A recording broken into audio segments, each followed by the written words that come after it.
All right. Just click, clack, clickety clack. We are back. Get some little musics. All right. This is the hello. We have liftoff. We are activated. Get some tunes going. Headphone levels nominal. Yo, what's up? Man, I need to shorten your name for a HGB. Human growth hormone. HGB. Did you just like go blah on the keyboard and get what you need there?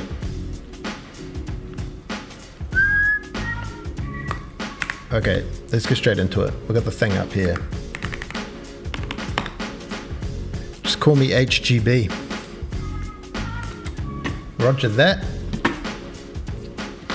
Ugh. I just backhand slap, yeah. Just gave it the hiss, huss, hoos. The watch is not good. Okay. Whoops, that's not the right button. Notes. Okay, I've decided there could be like a new paradigm of stream number. I don't know why I put the hashes, but stream. What stream is this? 24. Grass is greener.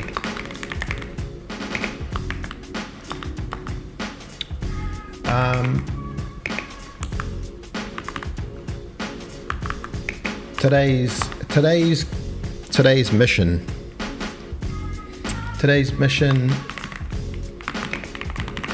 I always get so pumped up. I'm like, yes, let's go. Get all the high level thinking going on, and then get into it and be like, ah. Today's mission. First thing I want to do is today's mission overall is to work on the grass system, and this means some things. I'm going to get wind map texture. Wind map texture. That's going to be a thing. We're going to do some grass variations.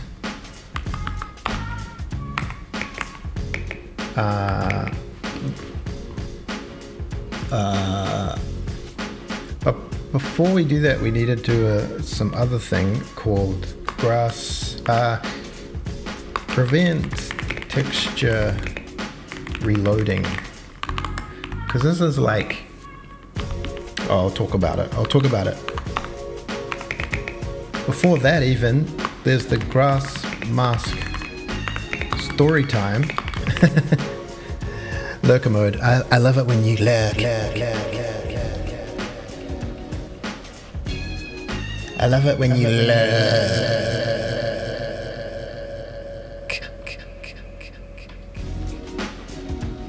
I mean, not that much, obviously. The wind map textures are grass variations. And then we're gonna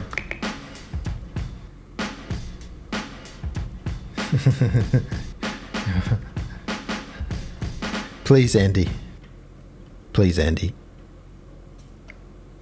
Don't hurt me. Oh, we got the co-pilot here as well.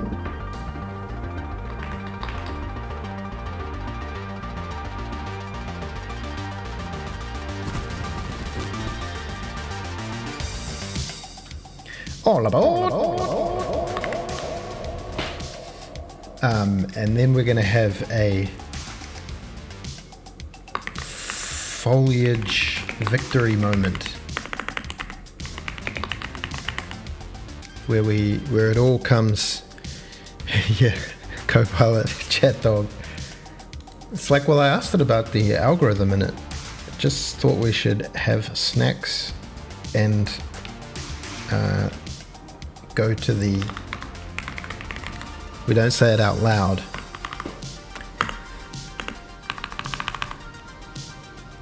Okay, there's this, just in case Andy, I know you're on background mode. He's working hard, but just to the grass system is, maybe you might say it's perpendicular or parallel to the actual main goal, which is to build. We're working towards building levels, and that means being able to load and save, and having the mechanics to design. And then the third one is making it look nice, which isn't that important. I know I'm hyper focusing on making it look nice, but this is kind of inspiration a little bit. Plus, I started down a little rabbit hole, and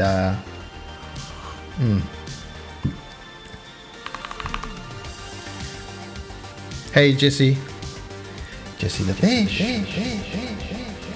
Cool if you get one of those train horns. Oh, let's do that. I keep meaning to add more. I could get the actual one from Daisy Trains, which was a terrible little sound, but I love it. I have been ricing my thing a little bit. If I go to assets, Ray Jam, is it in here? Whoa, there they all are. Sound effects raw. Didn't I make some train.wave? Oh no, I've done this before. I just overwrote the playlist for this endlessly looping train song. Oh, nice. Okay. Yep. One moment, please. Open playlist. Yep. Mega list. Okay, we're back.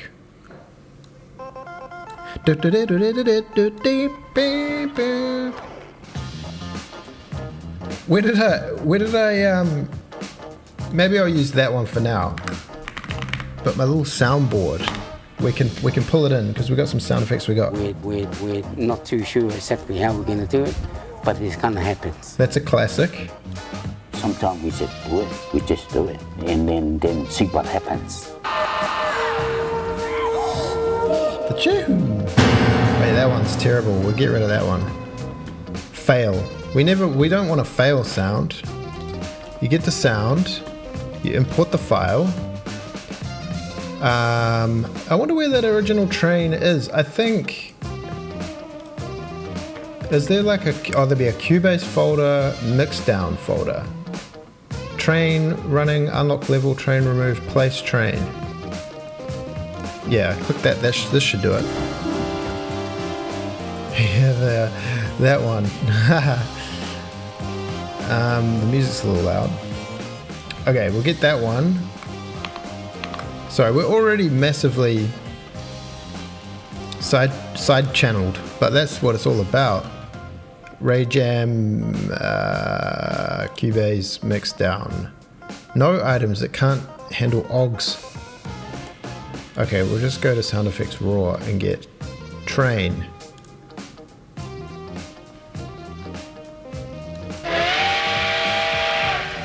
That'll do. Send it. Uploading. All aboard!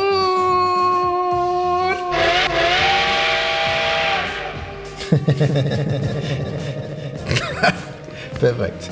Oh, you can set the effects to have reverb. Effect send. Is that per one? Reverb time. Do they all? Oh yeah, they've got different effects. Effects send. So much effects. And a little delay. Oh, it's just reverb.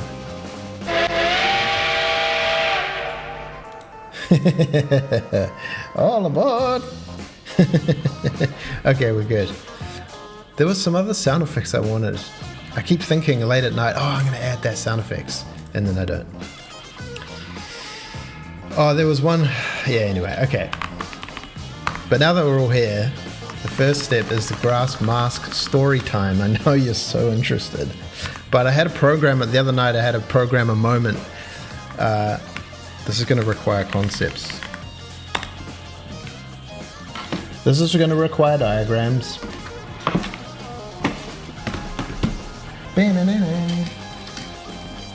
Open. Daisy trains. Yep. Okay. Why is this down here?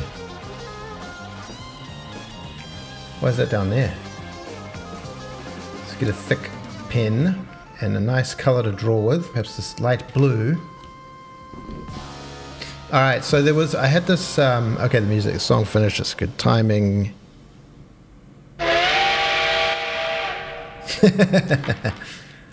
So I was messing around with grass, right? And I was thinking, well, like, on the cell, we're gonna, yes, story time. Grass, question mark. So it's like, what is grass? Say we have grass as like a card, and maybe it's got more triangles. That's not how the triangles work, but maybe it's subdivided, whatever. There's a grass card and it's got a picture of grass on it. Or something, or some combination of this or something. But then on each cell, I want to I did the tree planting algorithm, which is pretty simple. It just sort of looks for a spot, new color, pink. Why is the wheel down here? Be somewhere else. Pink. Okay. So it goes from like here to here and here to here. It gets an X and a Y, and it's like, okay, this spot right here. And then it stores that position over here, position 0 in an array. And then it rolls another random one and it goes here. And then it looks back at the one before and it's like, how close am I? There's a radius. These look like nipples. Okay, we won't draw like that. And then you get position 1 and you carry on, and then if it puts one that's too close and looks through, you give it a number of attempts to keep looking until it gives up. And there's a max amount of grass it plants. So you end up with like kind of nicely spaced grass that doesn't overlap, or trees or whatever it is. Pink, this is like the measles. But then the question I was thinking of how to answer is, then you come along and you place a piece of rail and you want to then like remove any grass in this area. This music's a little... We need better storytime music. Yeah, okay. And I was like, we could do like an area that's like, you know, the Z and the X, and say, well, if any point lies within this area, then remove it, which would be all good for the like horizontal and the vertical. Then I was like, how do you calculate like the curved areas? I'm not smart enough for that. So then I was messing around with like clumps of grass that live in the negative space areas, and then do a thing, and that didn't work. So the theory I had the other day after stream was, what if there's an image, a texture that's got each rail state as like a black and white image, and then there's one like, you know, this. For each of the rail pieces, attach the grass onto the box assets. Yep, you could put them on the box assets, but still I need a subtractive method of getting rid of them. The spoiler to the story is I've already done some of this, so hence the incredible expansion. Then there's one going that way and one going that way, one going that way and one going that way, right? So there's 1, 2, 3, 4, 5, 6 rail pieces, and then I was like, well, how many combinations are there? And then it's like, it's actually the 64. And then I was like, I went into Pixel Composer. Of course, do it the dumb way first. Oh, my device battery is low. That's not good.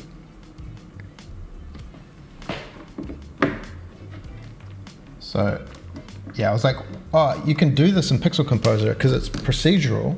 You can just, make, I made the masks, and these are supposed to be low resolution. The idea of this is like, what if these images are like low res images, like they're 32 by 32, and each pixel is like a rail state. Like, can you plant here? Basically, when the grass looks up, it looks into the texture and is like, is this a safe place? And if not, then get rid of me. Right? This is the working theory. I'm just trying to. If this sounds complicated and off track, well, don't judge me. I mean, judge me. Judge me what you want. So anyway, I was like, well, maybe in Pixel Composer I can make a shape, and maybe blur it a little, and then transform them. This is definitely the music for this shenanigans.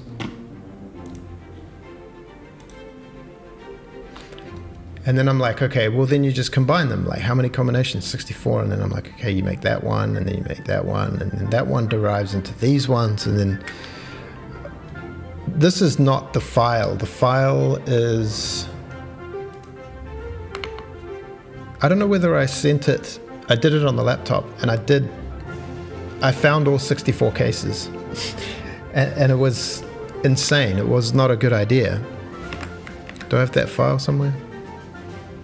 Daisy trains, C++, dev, rail grass masks.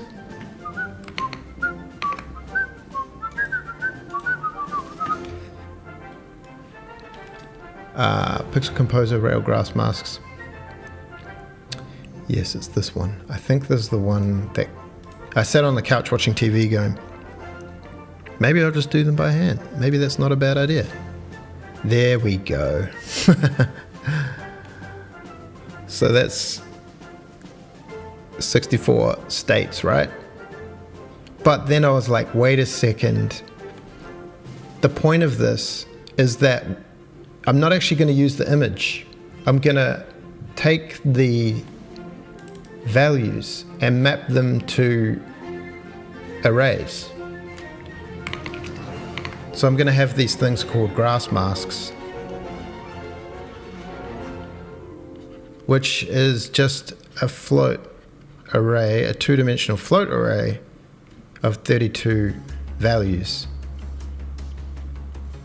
And I want to just do these at init. I want to pull all those images in at init and say this is rail mask,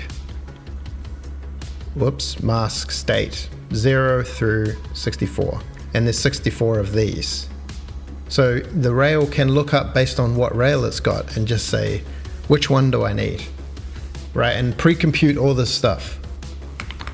But these don't map to any kind of enum or state of like state 0. What is state 0? What is state 1?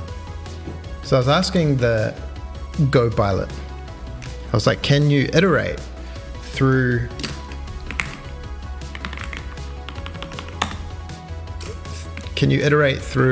bits? All right, this may be sounding kind of confusing at this stage. But basically on a init,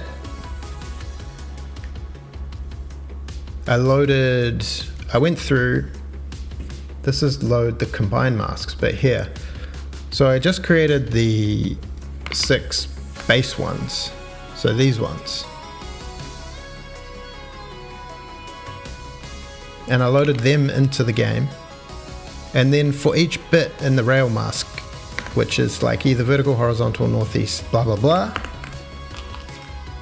it did this thing called gen mask image. So it just got the images and then wrote out new images using STB image. STB write PNG. Right, I couldn't believe this might actually work. So if I go into res, it spat out textures rail masks. So these are the original rail masks. I mean, they're so tiny, they're 32 by 32. But then this is the combined rail masks. And it just did this in like half a second or whatever. So it spat out all of these. And then the idea was to load all of those and this thing. So at the beginning, it loads up each of the grass masks.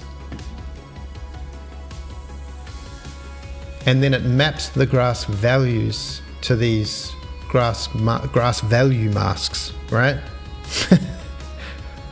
And to verify it, I think all I need to do is this printf. Printf, oh, the character. I think it already does it. Let's see. So I wanted to visualize the data to make sure that I was actually loading the data.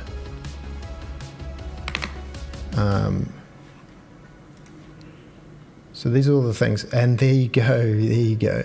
Those are the rail masks in data, and they're kind of just either on or off. So they don't have the what's it called? They do have float values that are not all one, so you can kind of threshold it. But I just sort of said if it's over this value or whatever, do a dot or do a thing. In fact, I think that's the inverted mask, so I think it looks better if it's the other way around. Dot and hash. So we're finally down to printing ASCII, which is where we really wanted to be all the time. But oh yeah, there they are.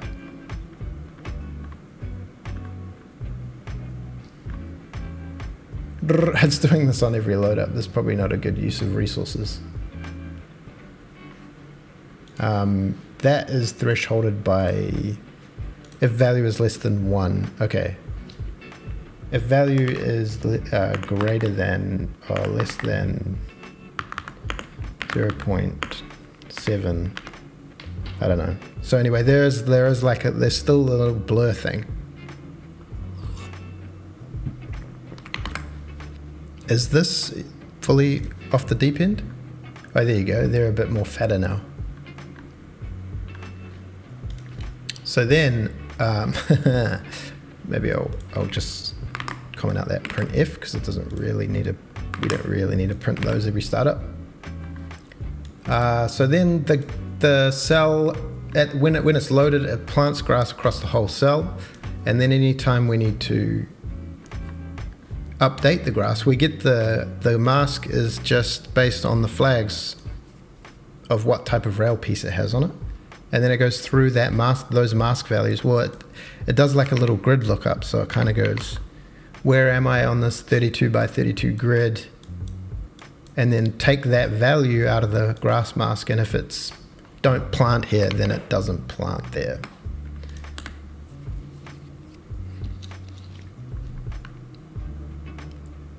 So all up so if I make a little dude and I turn on grass, terrain grass, the grass is not great right now. It's just a temp grass, but it does move, which is kind of cool. I should make this inspector stuff bigger, but if I put one rail down, it removes the grass. Right now, these kind of overlap a little bit. But you can see as I hover, I don't know if you can see, but it shows the mask as well that's being used in the left-hand side of the screen. It's very small. And if I remove the rail, you'll see the gap that the grass has been removed from. And then maybe you could make a fun thing that regrows the grass or something.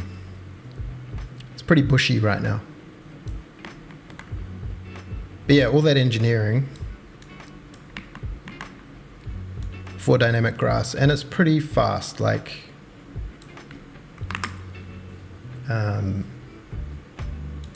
it's kind of instant. I think I'm on release mode still. Rail masks. Oh, this is a whole thing, is it? Oh, I made this window to then draw all the rail masks. It's probably not necessary. So yeah, it loads the cell.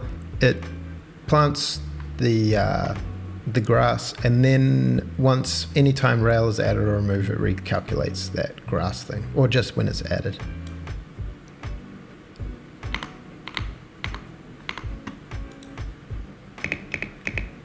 It won't do it for trees. It will do it for stacks and things.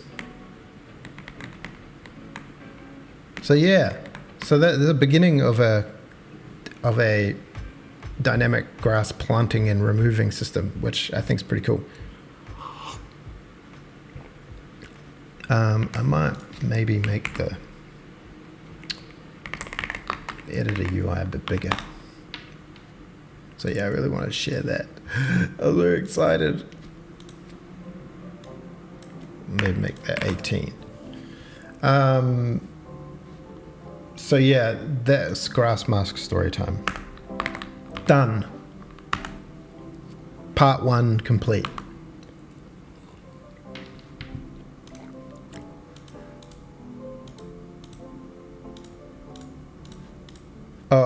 Actually in the log, you can see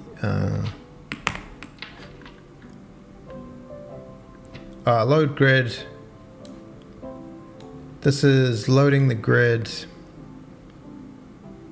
and planting all the grass. Took 36 milliseconds and then 71 microseconds to then update the grass. And on the general opening of, this is the opening, the initializing the app. Loading the grass masks takes 27 milliseconds. So doing it, you could just print out those masks and make them const somewhere, so you don't have to load the grass textures and convert them into floats. So that could be improved. I just don't know how to format them to then write them. You could just format and write a little formatter. Anyway, that's beside the point. That's premature optimization. We can live with how many milliseconds? 27 milliseconds on load. This port takes ages, as does this warehouse. Does it still have like 2K textures or something? Anyway. So part 2 of the grass journey is I wanted to load, first thing I'm going to do is, maybe we'll do wind first, because this is something. So right now the grass vertex shader is just adding like a sine wave of movement, and I want to pass it in a image texture. Although the AI gaslit me. It was like, oh, you can't sample textures in the vertex shader. I was like, really? That seems weird. It's like, yeah, sorry, you can't do it. And I was like, I'm sure you can. Wind strength. Oh, actually, we're going to go to wind noise, RGB. Because I got this idea to, again, use this RGB noise to pull out different layers of noise. Dun, dun, dun, dun, dun. We need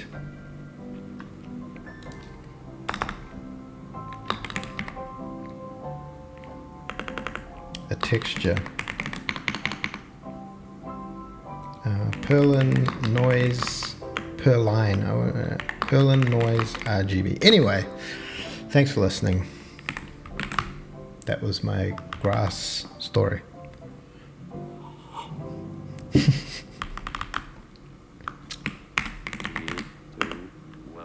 Learning about like the renderer and how it, like, right now it kind of just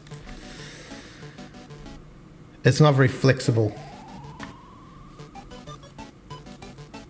with the instancing and stuff, but we'll get there. Genie renderer dot Perlin noise RGB equals textures load texture. Textures load, and the texture is Perlin noise tiled RGB. Copy. Paste. Yep. So anyway, enough about me. What's everyone else up to? Any stories on your ends?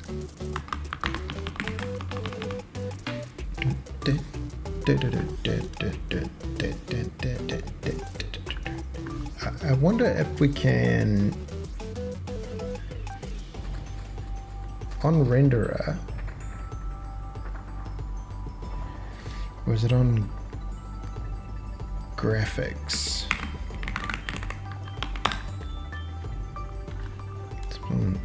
Stuff is getting out of hand. Render batch.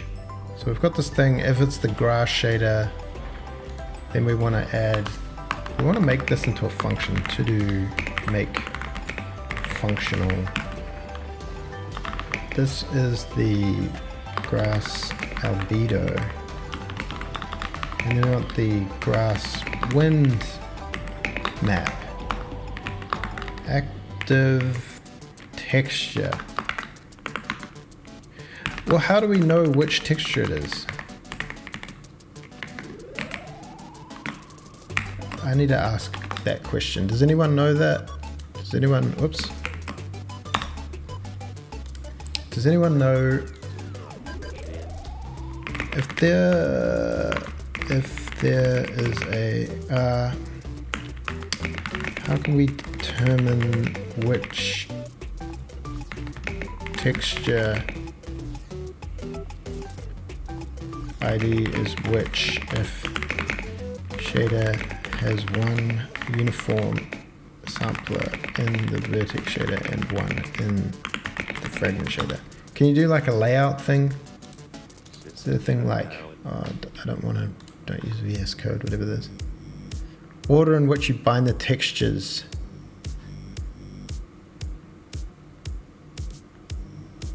Bind the wind noise texture.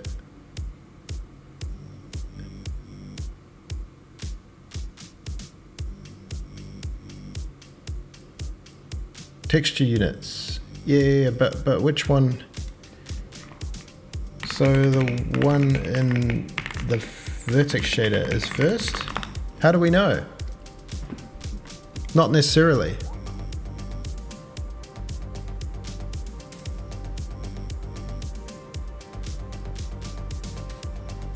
Oh, the order of operations in your application is what matters. So, oh, right, because you specify it.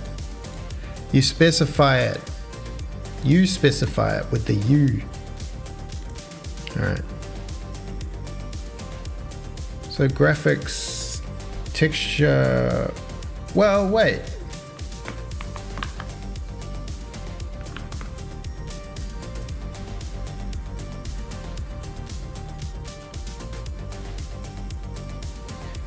Oh, yeah, you just do like GL active texture. Yeah, you activate it.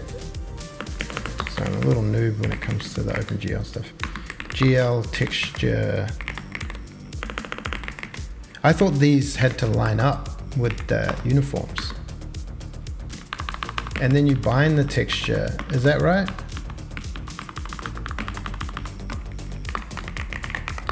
So the renderer dot Perlin noise RGB dot ID,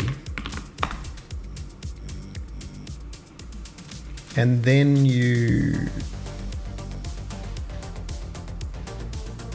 set the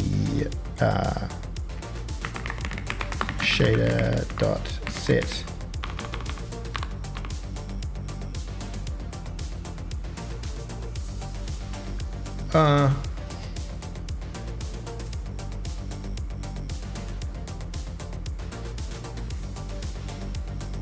Wait, do you set the thing? Is this done in the shaders elsewhere? Is this something that I automate over in the shader update?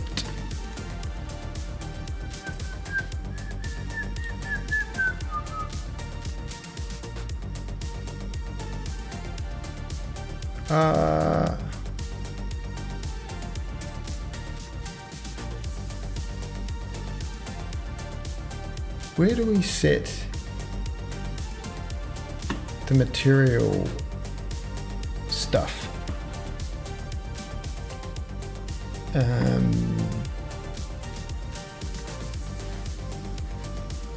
Was that the material vector, material albedo map? Oh, set int.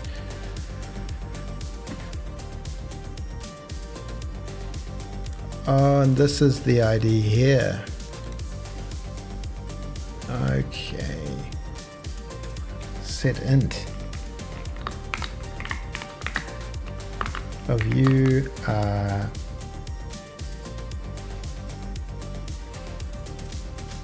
what did I call it?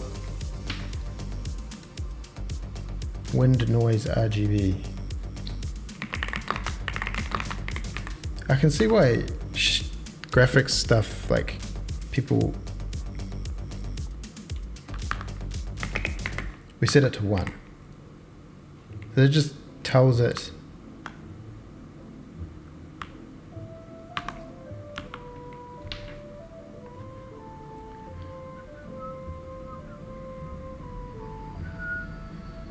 so what's your problem? Shader. Ah, it's a pointer. This stuff is like, it's quite unintuitive when you to work with. I find it so. The blood-brain barrier.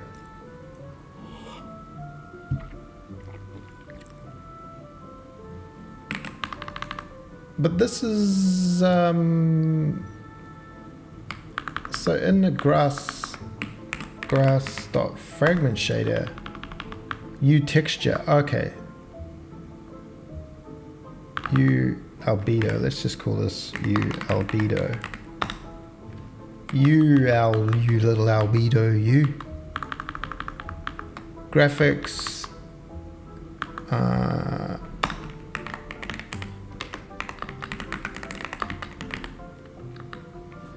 Set int U albedo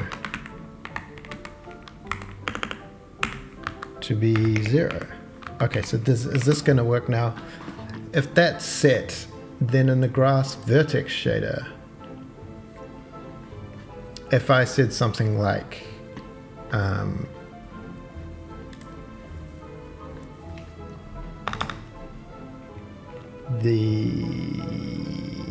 we'll just have a vec4 noise sample texture, and we sample the U wind noise RGB, and we're doing it at world position.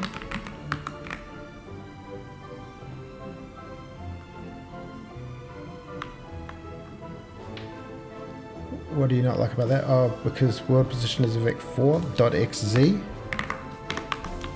Yeah. And then let's just set the color tint equals noise sample, and we'll not send the instance, not in this instance. And then if we push to go, is all the grass going to be pill and noise colored?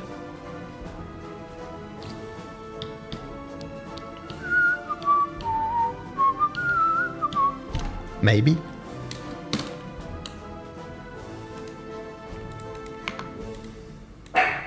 Oh, yo. What happens there? What was that issue? No errors, no warnings. I had this issue before. UI buttons loaded. Texture loaded. Is there something with the renderer we can't load a texture? At what point did we load this?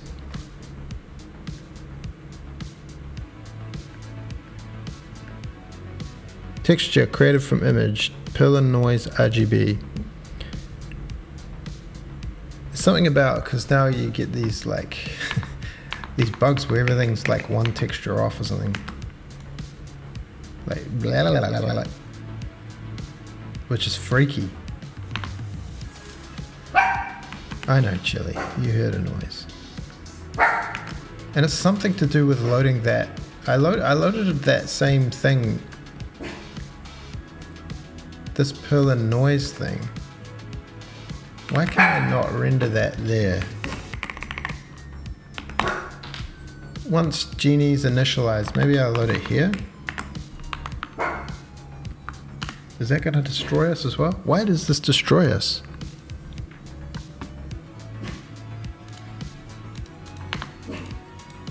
Yeah, it just doesn't like this. If I comment this out, is this going to fix this?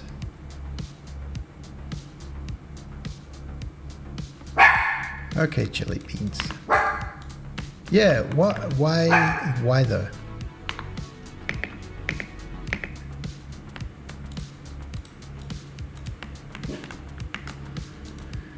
Why does that do that? Can we not load textures? Maybe we'll do it in the game. Game models. At the bottom here. Because we load textures here and we don't get issues.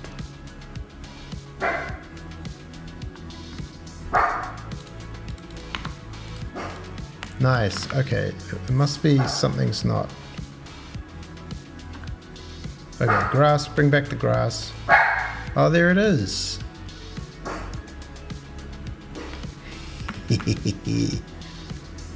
So this is our noise map. I like this funky grass. Chili beans, what are you barking at there, bud? What are you barking at there, bud?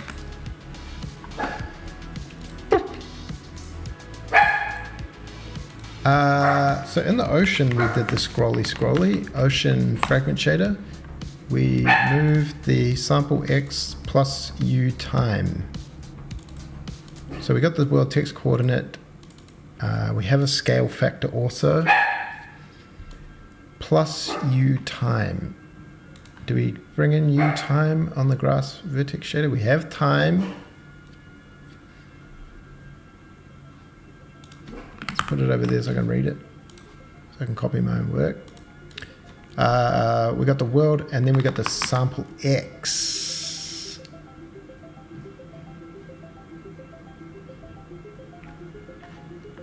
And what was world text coord Y? So this is just X scrolling. So we get a float. We could do again large sample X equals world position dot X plus U time times some.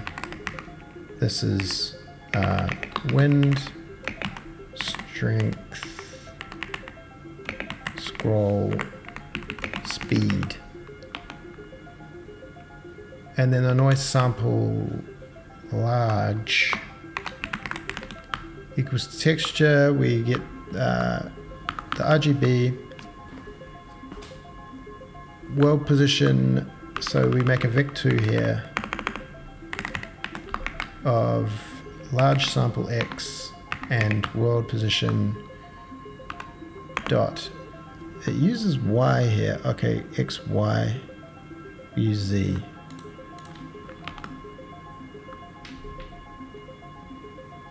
Doesn't like that. Is never used. That can't be an error. The error is probably because it needs another bracket. Colorton, and we'll just go noise sample large. Does this give us scrolly rollies?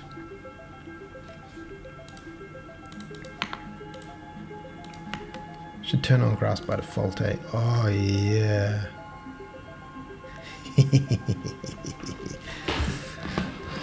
But that's like 3 layers of noise. So if we were to say Vic 4 of just the R, and maybe we'll slow it down a bit.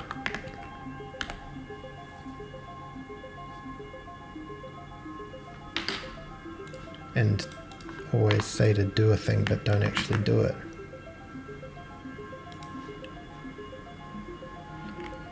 Oh, we're setting the alpha to R as well. Interesting.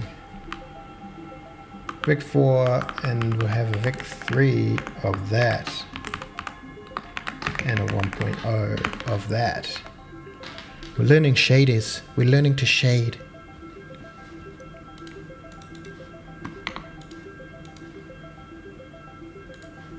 Oh yeah, there it goes.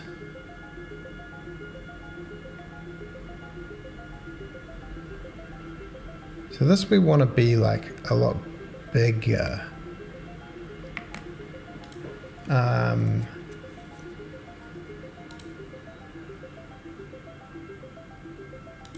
Plus U time.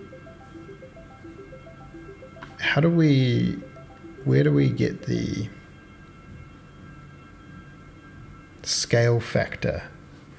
World position, okay. Could we wrap this plus U time, da-da-da-da, and then multiply this by 0.25 or something to like, oh, is this going to be weird?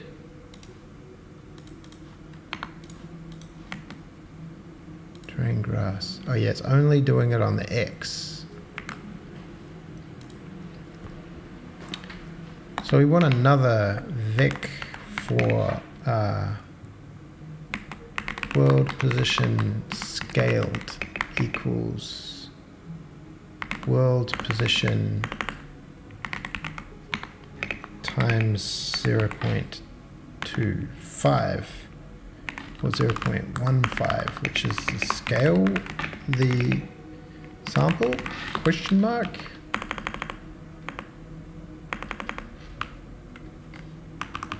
And this can be world position scaled .x, and this can be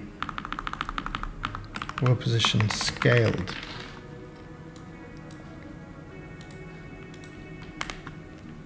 Down, down, down. Turn on grass by default. Terrain grass. Oh, there it is.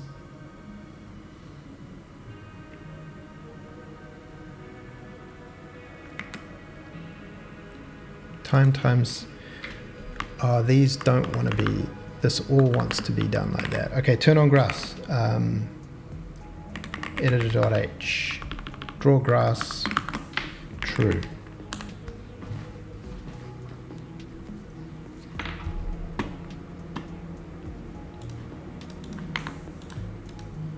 There it goes.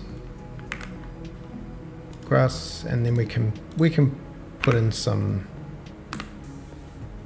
uniforms to control this bad boy. There it goes.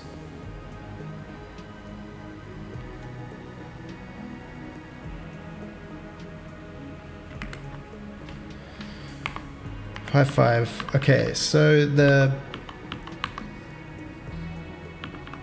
wind strength at position, we've got this weird hash function that the AI gave me that I'm like, okay, wind strength at position equals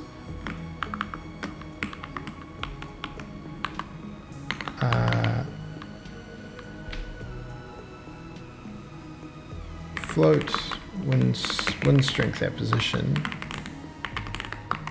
We're not even using that? Are we not even using it? Oh yeah. At position equals the noise sample large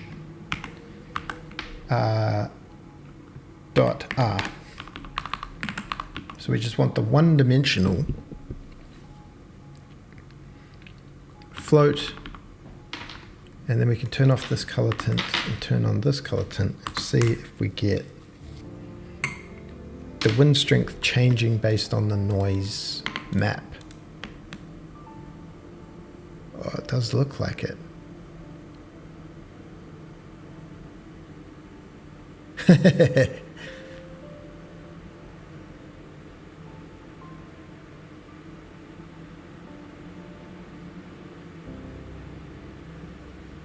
Yes. That all that for that change that you can't even see. All right. We need to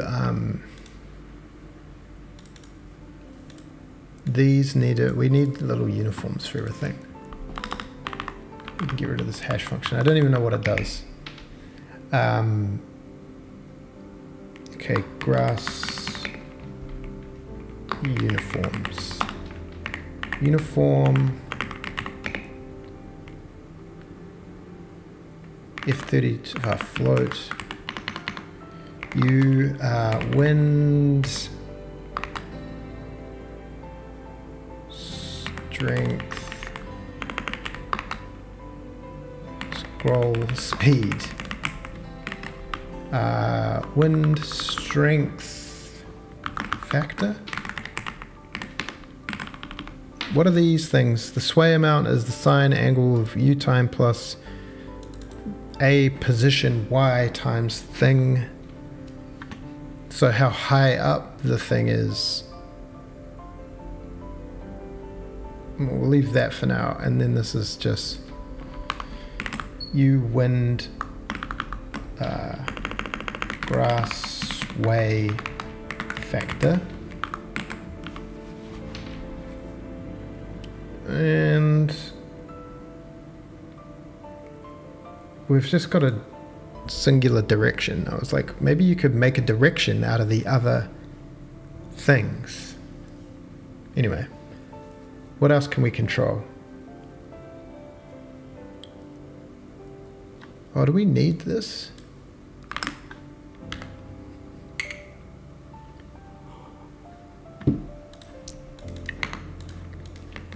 Oh, yeah.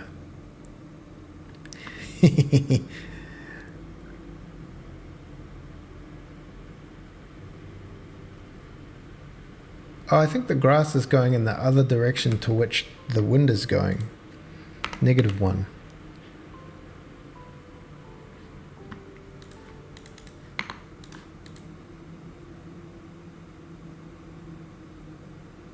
A beautiful sea of highly realistic grasses. I think this thing is kind of important.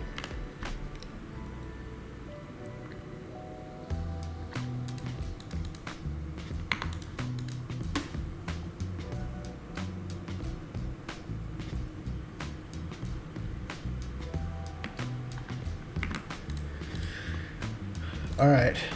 So we got the grass sway factor, the wind strength, scroll speed. Maybe we could just take a sample.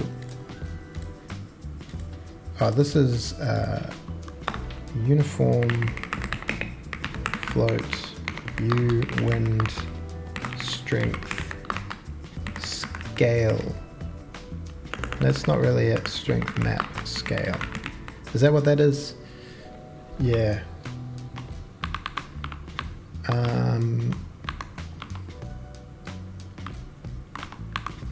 Large sample X, noise sample large.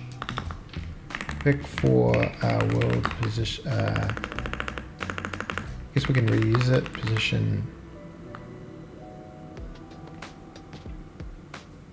Scaled equals world position. I will just use the same world position for now. Float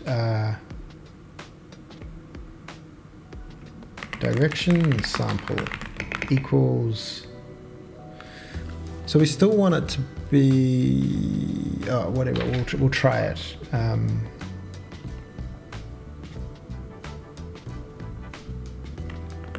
Direction sample X Z.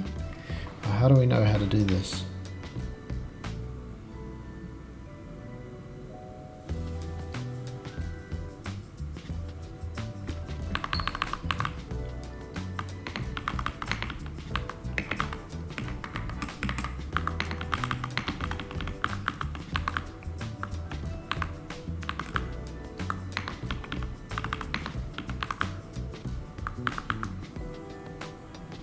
all we want to do, direction sample x equals, world position scale dot x plus u times 0.0555. Okay, so this is the same, currently the same.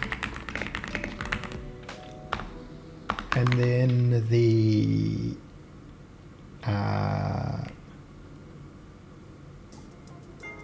Vic4, I guess we could just get 2 because we don't really need this. This doesn't really need to be a Vic4. We'll try doing it here.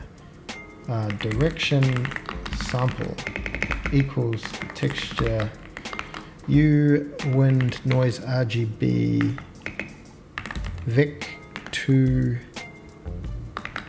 the direction sample X and the world position scaled dot Z dot GB. So just get the green and blue channels, and maybe we can make it the direction sample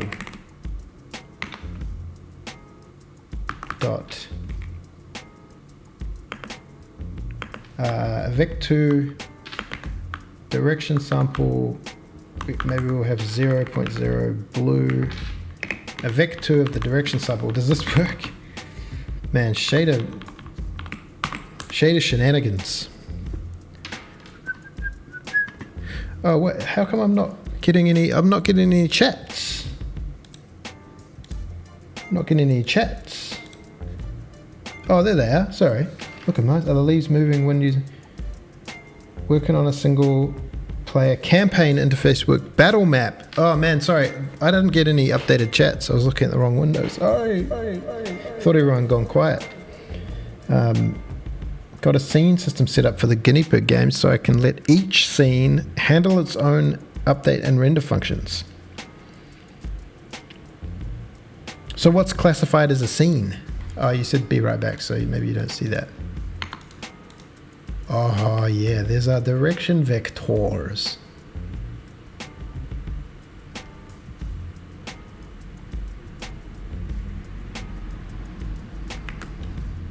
Okay, so the direction, wind direction,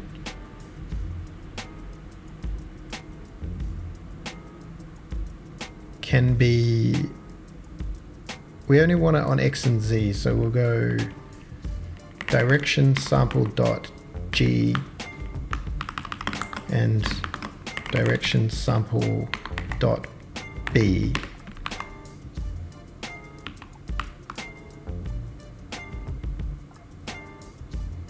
You happy? You're not happy about that? Oh, it's just R and G, isn't it? Well, it's X, we'll go X. Swizzle out of range.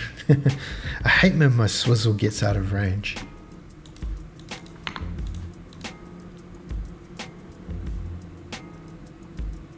Okay, so that now this thing changes the direction as to which they're going.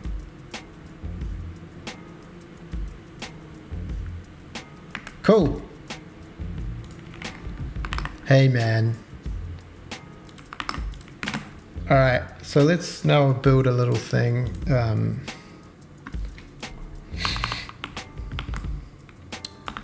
Uniform float U wind direction scroll speed and a wind direction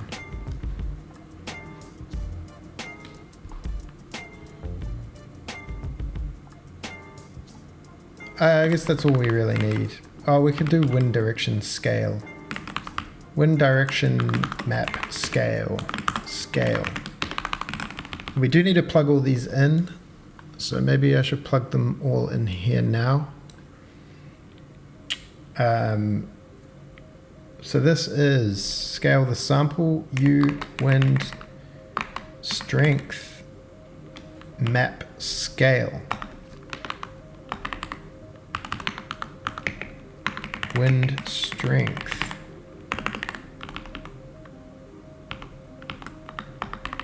Wind direction. Okay, so this is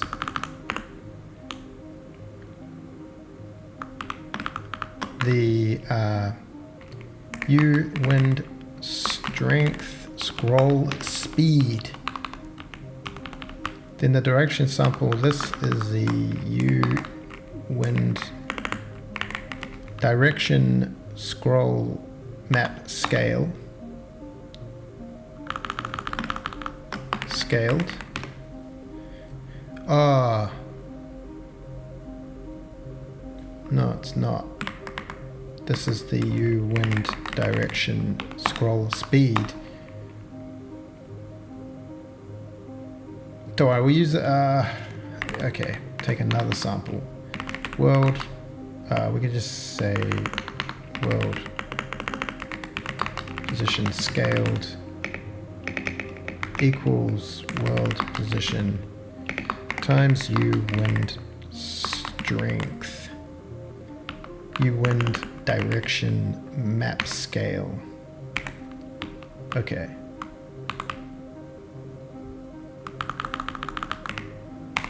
Okay, rescale the world position for direction. Direction scroll speed.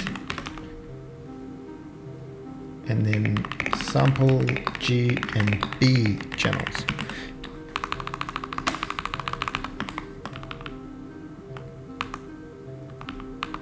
Calculate a wind strength based on wind position. Float wind strength at position equals, we can just get this and put it here. So that's what that is.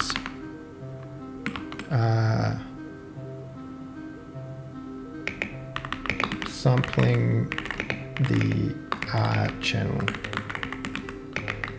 black, white. Or it's actually grayscale, isn't it? Grayscale. Color tint equals this. This is debug. Calculate a wind strength, but that the wind factor. So this is the wind factor. Wind factor equals a position dot y.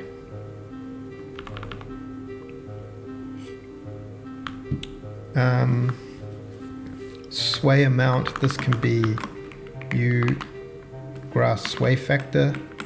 Sway.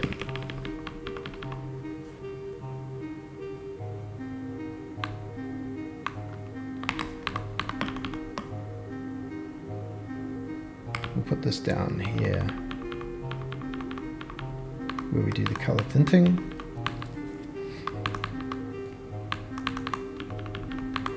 What was the other thing we had?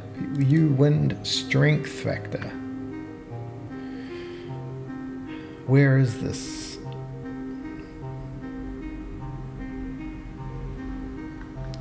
I guess we can do times U wind strength factor. Okay, it's all going to be broken. We're going to need to build a whole thing to be able to work with this. But that's the fun bit, right? Let's turn everything off. Close it all. Close it all.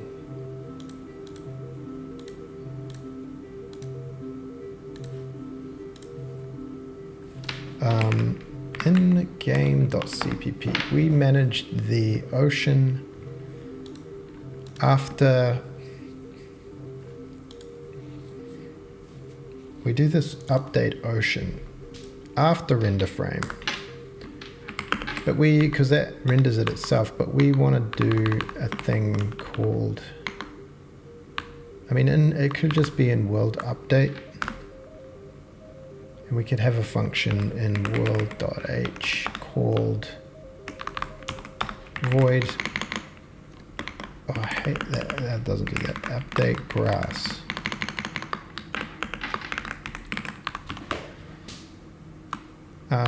Update ocean. This has a thing and it has its own GUI begin, and this can just be called ocean controls. So I'll make another thing called generate doxygen comment. Won't let me do it. Won't let me do it. Oops. Okay, we'll do it ourselves. After this, or before this, world get current, mark grass, void world update grass. Bing, boom. So we can use all of this stuff. We get the renderer. Do we need the object? This does actual binding of things. This is going to be for drawing, so I don't know if we do need to bind this. We need to get the shader. We can get it directly. Grass, clump. This is going to have to be set. I guess it doesn't matter about the render object. It matters about the shader. Shader reference grass shader equals renderer dot shaders dot grass shader.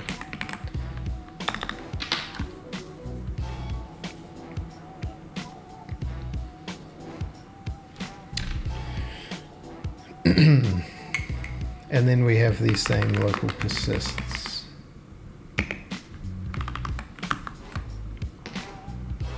We'll get all these bad boys.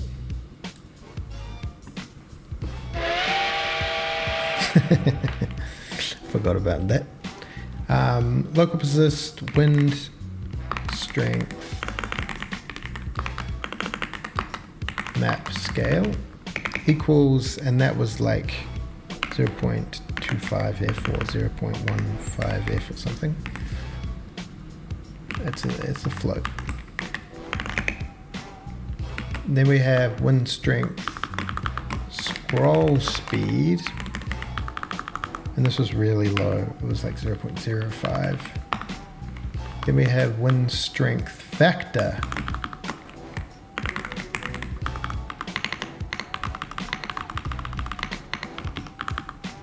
And we'll make that 1. Wind direction. Map. Scale. FF. Finish fast already. Scroll speed. 0.05. Okay, that's also that.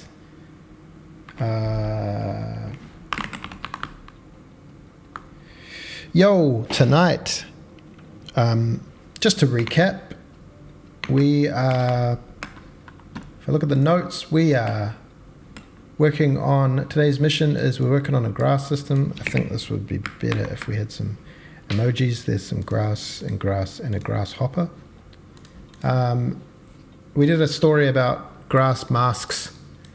Now we're working on a wind map texture. We're just building some controls because we've got it working in the shader. Now we're building a little panel to be able to control the grass and play with it. Dial it in. Grueling Pine! All aboard! That's how it's going.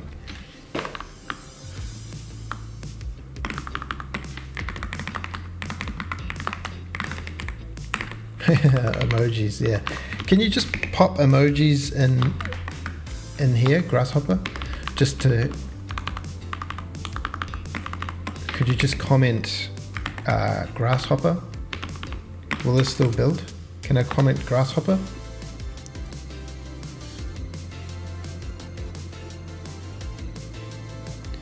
Yeah, if you go back a bit, I don't know if you're interested. We did get some visualizations of the wind. We got a map scrolling across.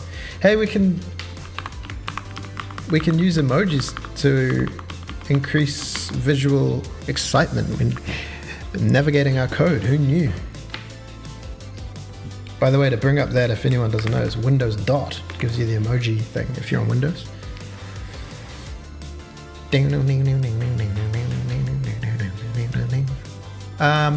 We could do some debug options. Debug uniform bool. U debug wind strength. Uniform bool wind direction. Why not? If U debug wind strength, then the color tint equals the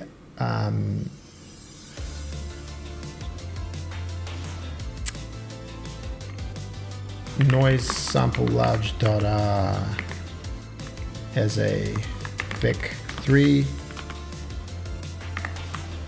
Oh, we need a vec 4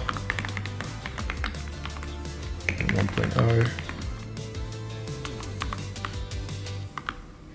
So that needs one of those. Otherwise, else if you debug wind direction,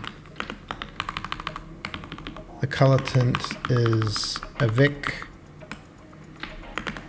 It's 1.0 or 0.0 red, then a vec 2 of noise, what is it? Direction sample. Oh, then it's direction sample.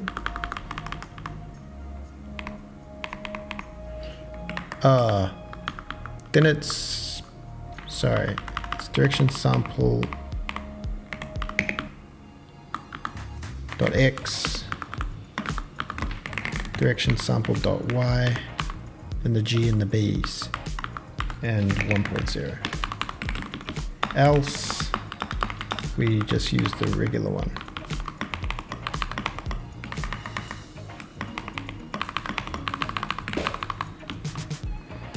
I think.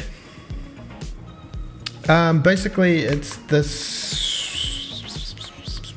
Oh yeah, these are the rail. You missed the whole rail masks thing. I made this computationally combined all these rail masks together and then built rail mask fields. So it's this. This is the. It's just a. It's a. These are 3 layers of Perl and noise. One in the R, one in the G, one in the B. And so it's loading this texture and this tiles, and it's scrolling the texture and picking out what layer it wants. So it's using the R1 for the wind strength and using the G and B to create a direction vector. So it's pretty simple, but it's, you know, I mean, you can barely see it. Let's be fair.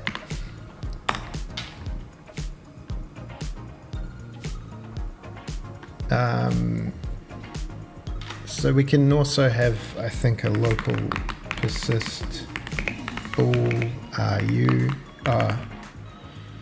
debug wind show debug wind strength equals, I can't type, equals false.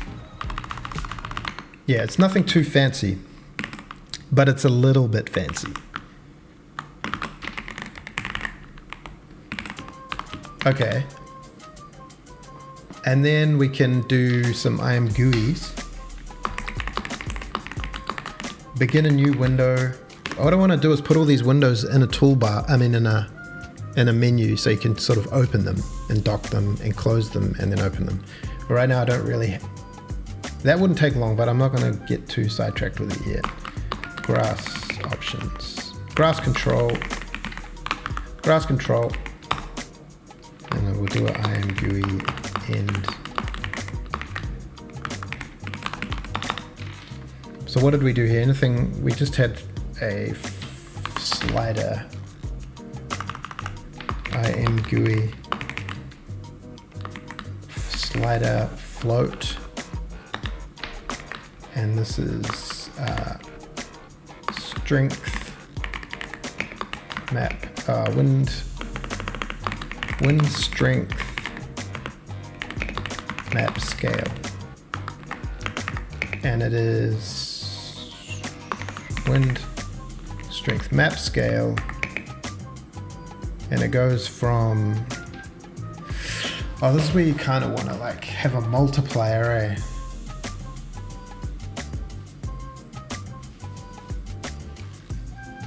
We'll just do 0.01.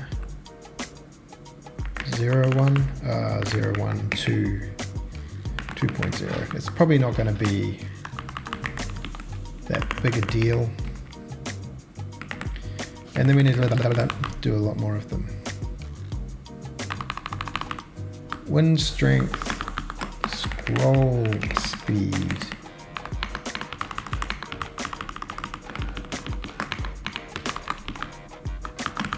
Strength, scroll speed. The scroll speed is also very, very small. What's a smart way of doing multipliers there? Wind strength factor.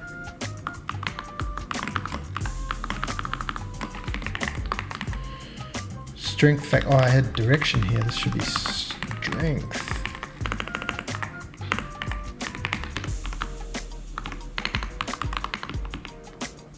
Wind strength factor. Okay, we could go from 0.1 to 5. It's probably a little much, but you know.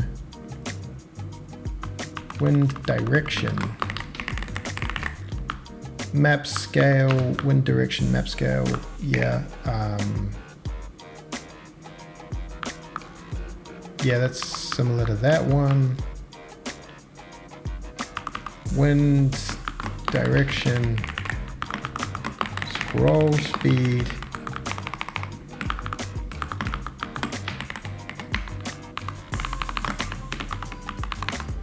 Alright, go away. Go away, you. That's going to be similar. Wind direction, scroll speed, grass, sway, strength, sway factor, sway. This sway and that way. Grass, sway factor. And then 2 booleans. Checkbox. Show wind strength. Map. Show debug wind strength. Gotta love I am GUI. Dear I am GUI. Show wind direction. Show debug wind direction.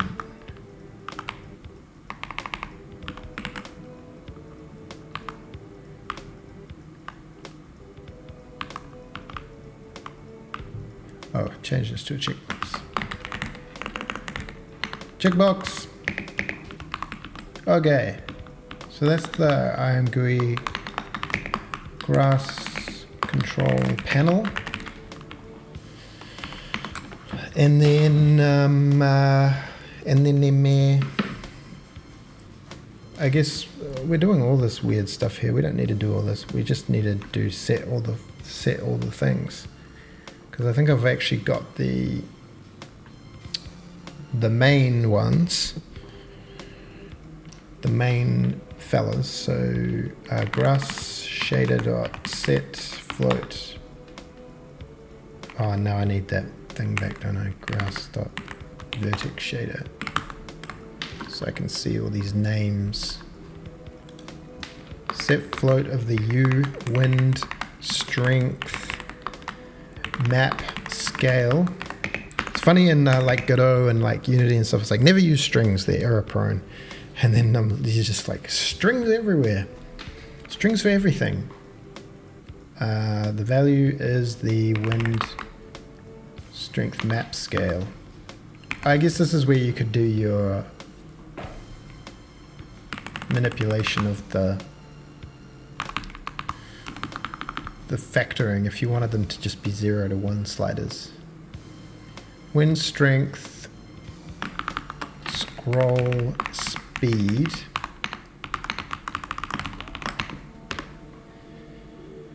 They're not bad, but you know that just like when you first start out with game dev, people say like don't use strings to like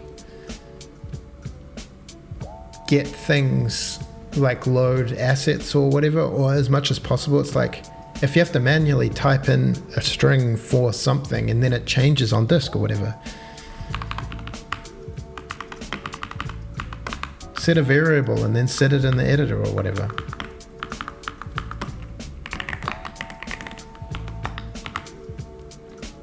In Godot uses strings more. Use enums. Yeah. Wind. I should just copy paste these. Strength factor. Oh, these are all directions, so this should be strength.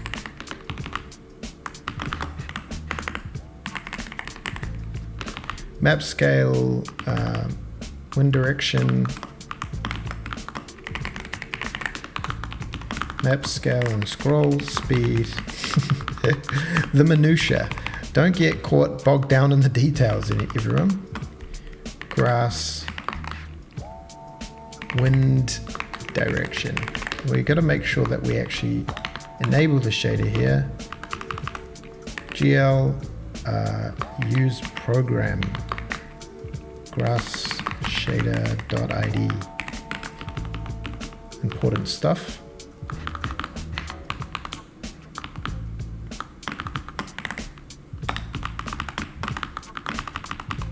Grass. Oh, we forgot about this. Sway. Ugrass sway factor. Wind grass sway factor. It should just be grass sway factor.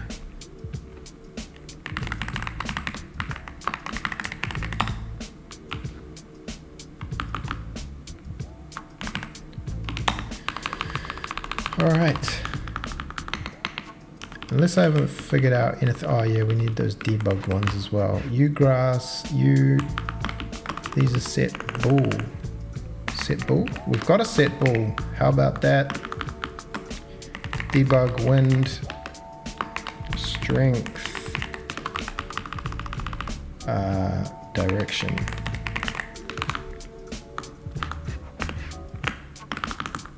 Show debug wind strength. Show debug wind direction, and be tidy and say GL use program 0. Is that how you stop the shader being used?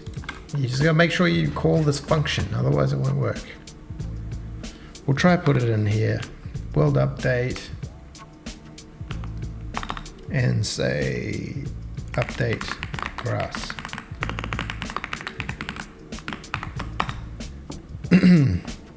Da da da da da da.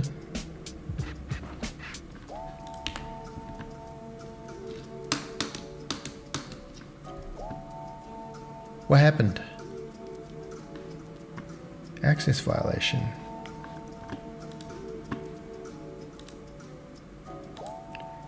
Okay, we can't do this here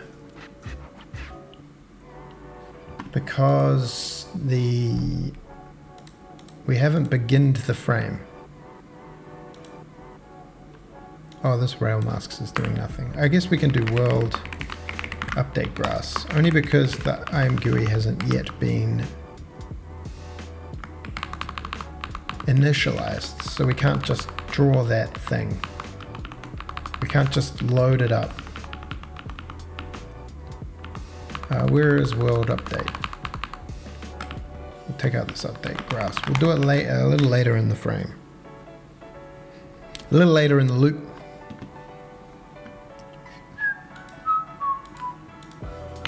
Okay, grass. Ocean controls. They seem to be, we'll put them in here. Grass controls, there they go. So something that's not really doing much. Wind strength. What is that? Wind strength map scale. I don't want you to be so... Okay, so show the wind strength map. There it goes. And this is the scale of the wind strength map. We want to make that kind of big. Scroll speed is like, yo, Little gentle. The wind strength factor. We don't really have a visualization for that, but it should just be the sway factor is what we need to be up.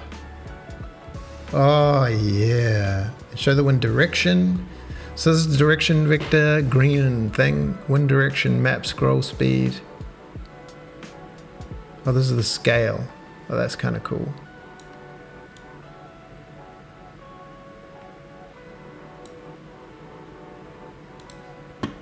Oh, lovely. It's kind of hard to see. Our grass assets are not very good right now. It's a little jelly-like. Wind direction map. I don't know why. Why can't we have these all fit? Why does that need to keep getting bigger?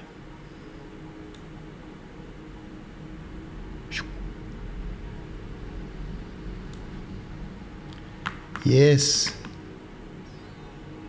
And oh yeah, at the beginning I was talking about how I've got a dynamic rail grass removal system.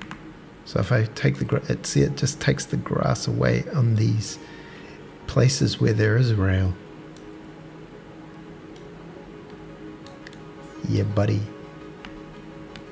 If we open beautiful. Oh yeah, the grass is looking good, man. Let's show the wind strength map. I think it should be, yeah, like big, and it should be slow.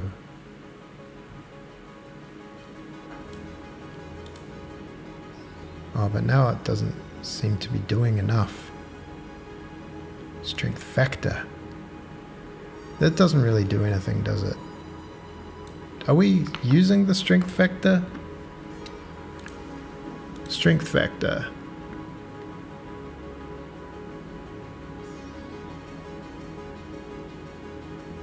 Wind strength factor. Okay, this is, I think this is not supposed to be here. It should be maybe the sway amount. It should be in here. Wind factor.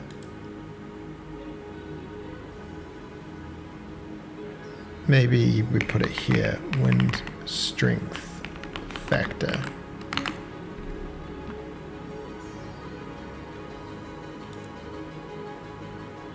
Oh wow, okay, the wind strength, that does do something there.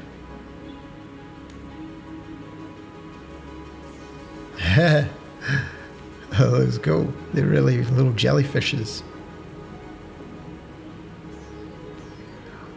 Well, here's the thing, is the direction... Oh wait, what's going on? Why is it going so large? Oh, the grass sway factor is too high.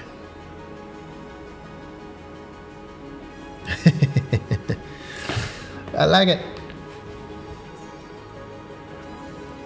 One thing is I kind of want the grass to only sort of blow in the direction the wind is scrolling.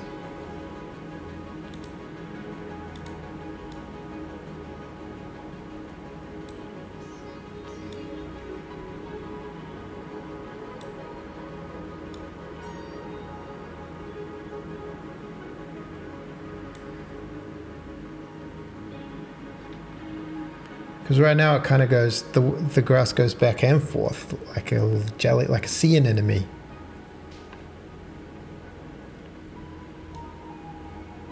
Oh, look at that. That's kind of cool. The little direction. So the wind direction is made up of higher frequency noises. 2 different levels of high frequency noise. It gets little ripples over it.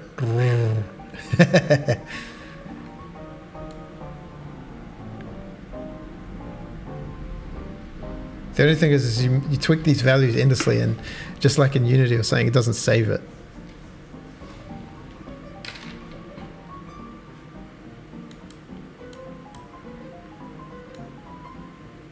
Sway factor is important.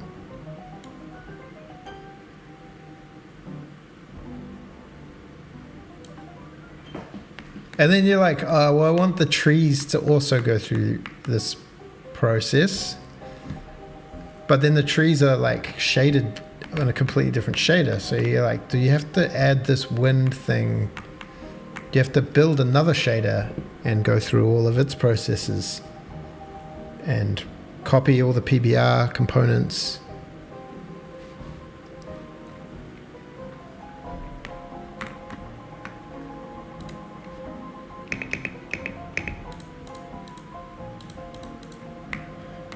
Also tunnel loading. I mean, there's some game stuff that's not really working so much. Get the little train going. Off you go, little train.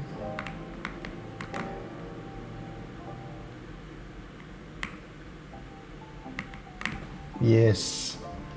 Oh, maybe I'll just copy these values in real quick.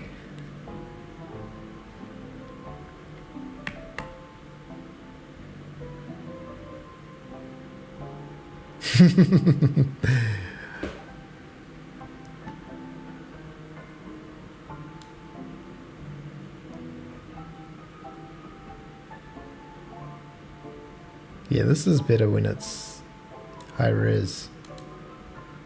This little direction thing. Oh. Back, we've got full wind controls. We've got a strength map going across all the grass.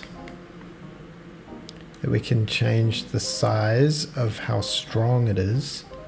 And we've got a direction map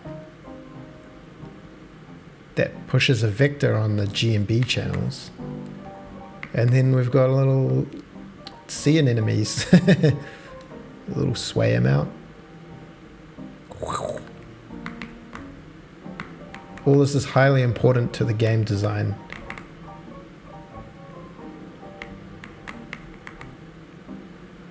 How many? We've got 7,000 instances. Most of them probably being grass. And our whole game loop is taking 1 millisecond at 4K while streaming. That's not too bad. If we turn off instancing, nothing works. If we turn off grass, we get that down to 700 microseconds. So the grass definitely does take a little hit to performance.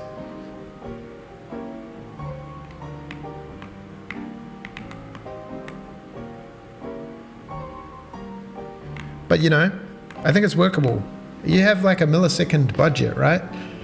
Oh yeah, there is a tunnel there. It just didn't load properly. You got a budget of milliseconds per frame you're allowed, depending on your frame rate you're trying to hit. It's hard to know exactly how long the grass takes. You could put a profiler in, a dependent profiler on the grass. But like when you turn it off, it's like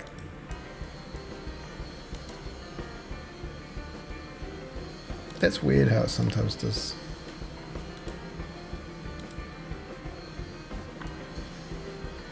.3 milliseconds or something. I don't know. I did this frustum culling. It's extremely slow. It's so bad. Whatever I implemented is so bad. You can see the blocks being removed. The cost of the frustum culling is like 5 times that of the actually just rendering everything.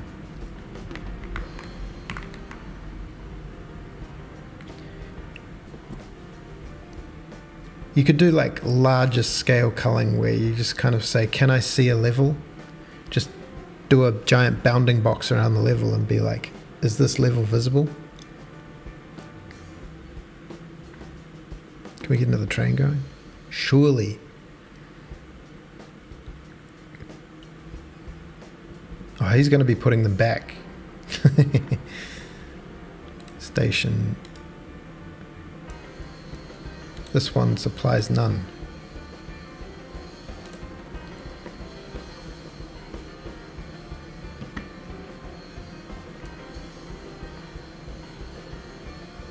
Okay, I'm gonna steal these grass values.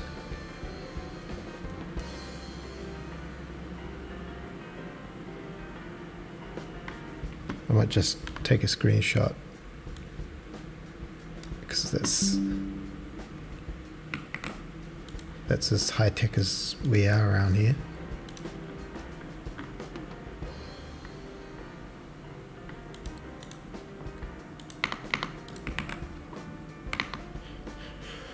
Recording error. Oh no, I hate when that happens.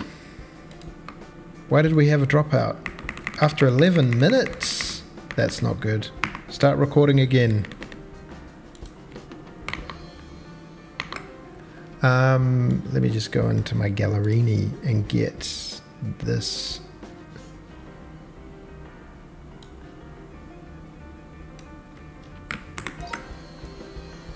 Set these to default strength map scale 395 0.075 1.325. Oh, did we change something in the vertex shader?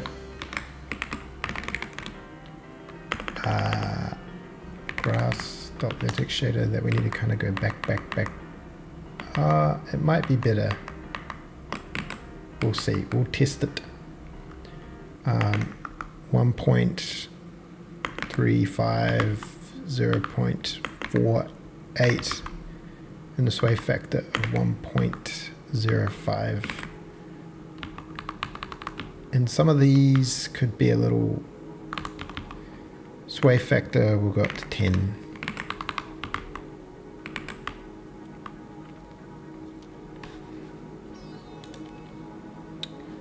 Beep beep beep beep beep beep.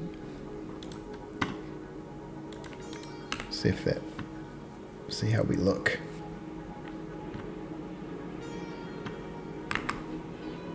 Beautiful.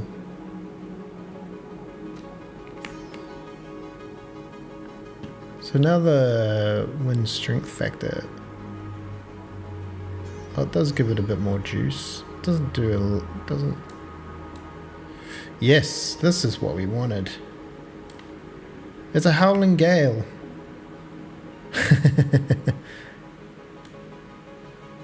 That strength factor doesn't really do much. Oh, I love it.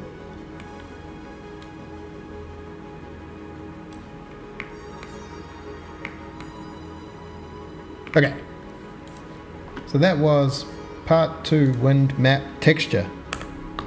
Done. So we're going to make some grass variations. That was my next exercise. Oh, that's the wrong. Gable. The gable. The gable. Whoa, the coffee cup. Yo, Julius, yeah! All aboard!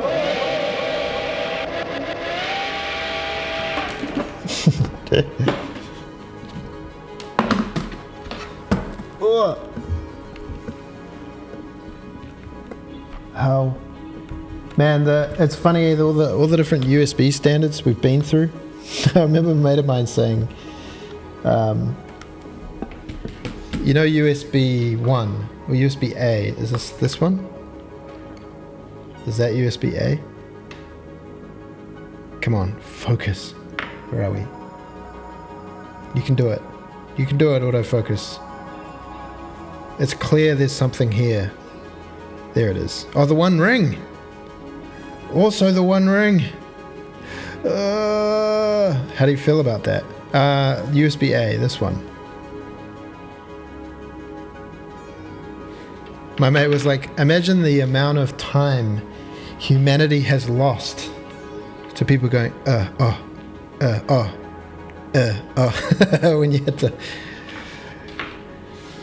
Yeah, imagine the amount of time humanity's lost on reaching behind a computer or something and going, oh no, it's the other way. Oh no, it's the other way. And then we finally, after like how many different USBs, even the little micro one is the same. We were like, oh, if they go It was probably they copied lightning cables or something. They were like, wow, they can go in either way.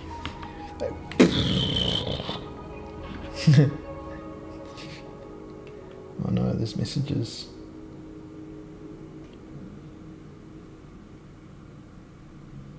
Okay, it's interesting to know. Interesting data. Computer manufacturers didn't want them. You know, like, USB-A is a great technology. In fact, when we make USB 3.0, we're going to keep that plug. It's just fantastic. Is this charging? Okay, the new plan is to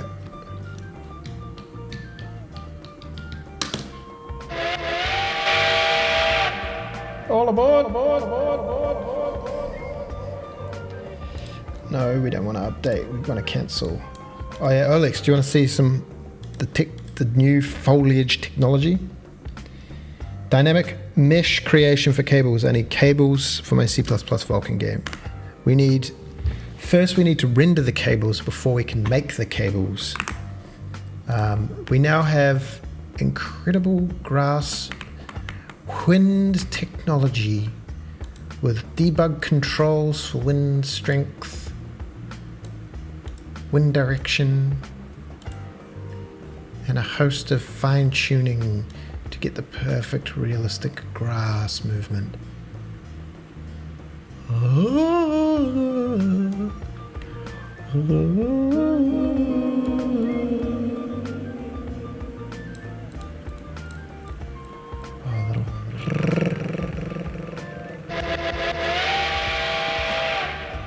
It looks okay. I mean, it's the thing that's making it go the wind direction is it's like the map is this Perlin noise, but it's 3 layers of Perlin noise on the R, G, and the B, and they're of different like densities, and so the direction is pulling from the higher density ones, but the wind strength is pulling from the more basic one, the largest scale one, smaller scale, whatever you want to say. Yeah, feels pretty good. But these grass cards are these awful meshes that I just made up real quick, and they're so low res. So I wanted to make some grass variations on a texture. So I was thinking maybe I could just make a texture.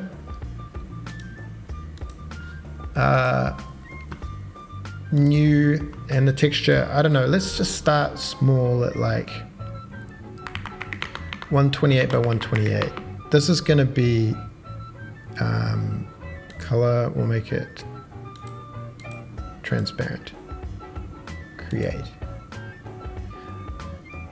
So this will be like an atlas that'll have multiple grasses on it, and then each of the grass models will load from the same atlas, just with different UVs. And then hopefully in the renderer, I'll be able to specify like, I mean, it's going to be automated and it's probably going to reload the texture every time.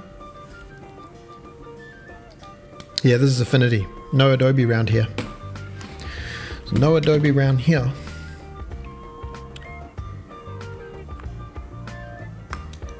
There's going to be some bottlenecks to this, but we've got to go through the process of it.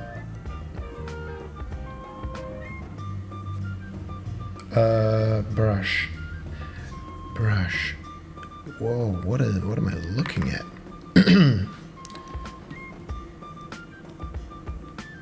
Brushes. Where's brushes? I see no brushes.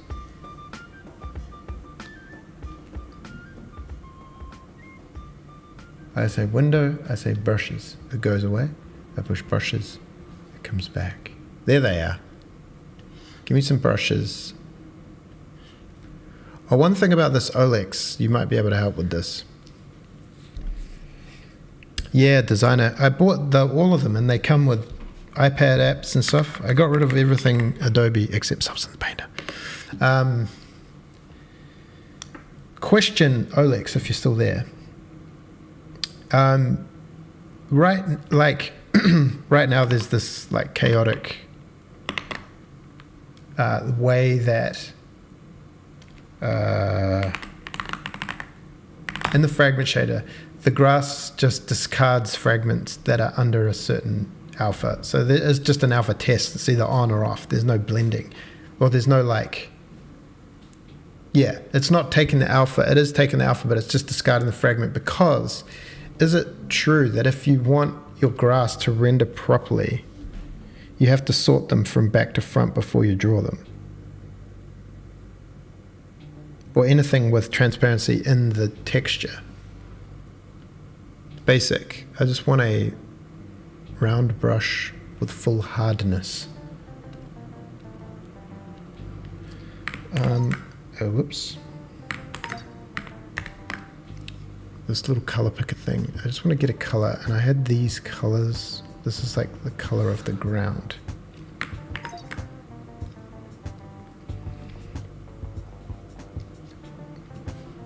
Where's my color chooser? If you're doing transparency, you need to properly sort and whatnot. Yeah. What's the, I mean, I don't need, like in C++, say you got to sort 10,000 grass cards or 5,000 grass cards. I wonder how long that actually takes. Because you got to do a distance, say. You've got to actually do a...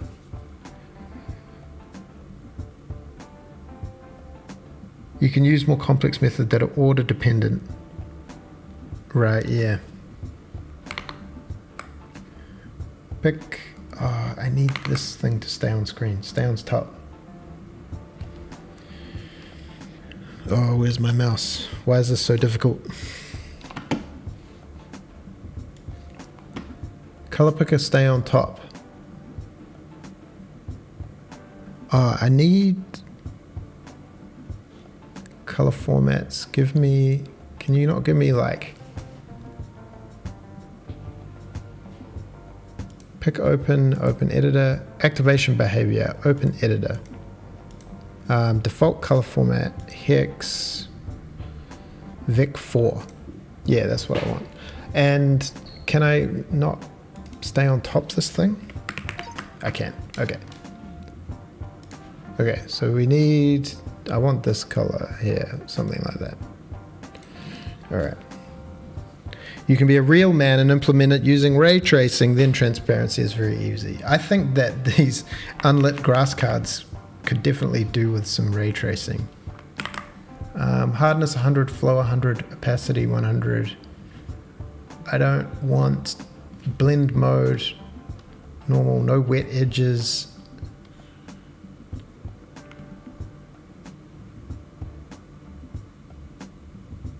I don't want this fall off. I want it to be always on.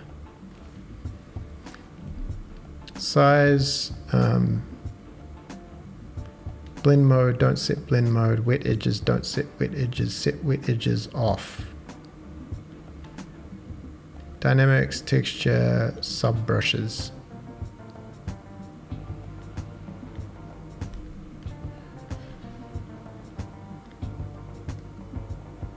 Can we, is there not such a thing as like set every pixel to be 100%? Is this a thing with like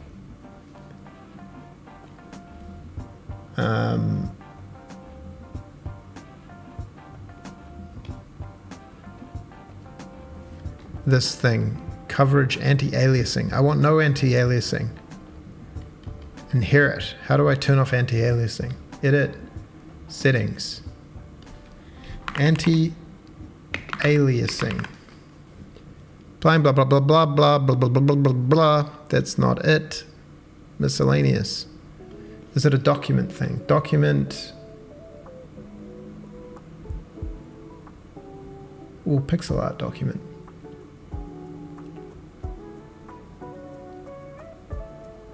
File. How do I? How?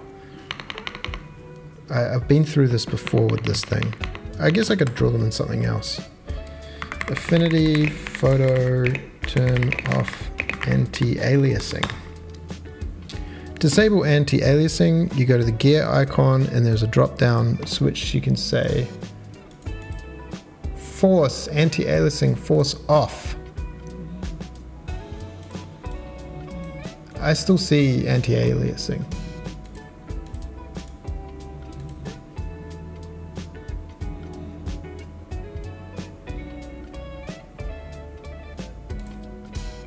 Well, whatever. Maybe it's fine. Oh, it's not anti-aliasing. Turn, change, what is it called? Change filtering to nearest neighbor.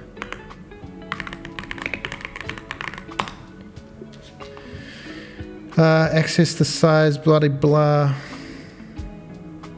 Nearest neighbor, scaling of text and layers. Preferences, performance, view quality.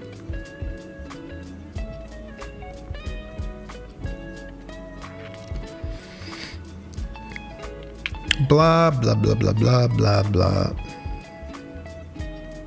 Oh. Oh, whatever. Maybe I'll just whatever it. It is right sometimes, but then it's not also right sometimes. So like, I'll do a little diagram. So in OpenGL, say you draw a texture. Right, it's a triangle, but in this texture, there's this grass. And like all this stuff is transparent. But when you render in OpenGL, it just kind of looks at the thing itself in the depth test and looks at the card. This is a funny looking diagram. And it's like, is this behind something else? Then, you know, render it. That it renders them in depth layers, but it doesn't take into account the texture alpha. So you to get it to draw right, you have to like get all your grass cards, figure out their distance to the camera, and then sort them back to front and then draw them one at a time on top of each other to make sure that alpha, what's behind them. And you got to draw all transparent things last as well, after everything else. I think so, that's kind of what it is.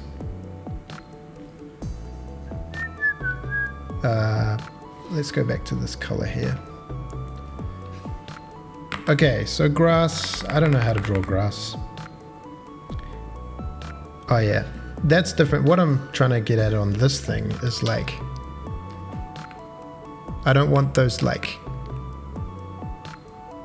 linear edges. I just want them to either, the pixel either to be on or to be off.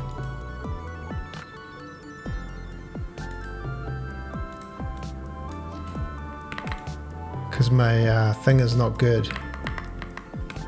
We could use like something else, but I know there's a thing for like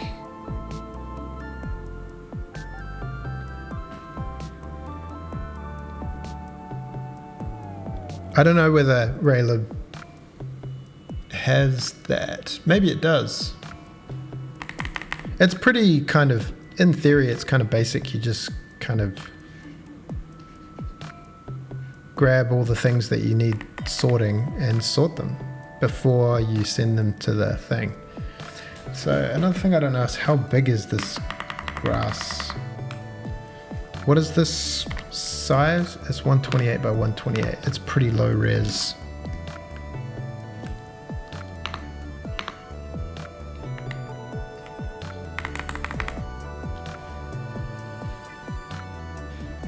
A lovely grass. That's the thing, of these cards going to be made up of. We need also to be like, do we have force pressure? Oh, there we go. A grass. A grass. A lovely grass. A grass. Just gotta, I gotta channel grass. Grass. Grass. This is what happens when you like just do the grass yourself.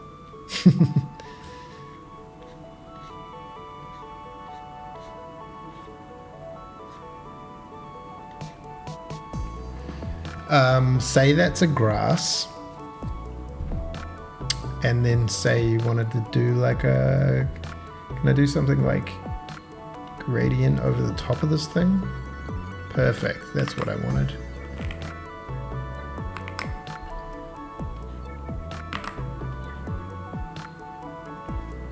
Make this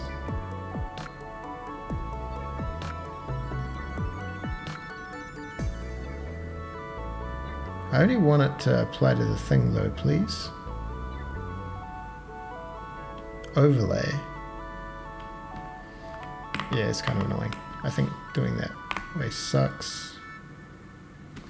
I haven't really thought this through of how this is going to work, but never the mind. We'll just do like a little bit of experimentation.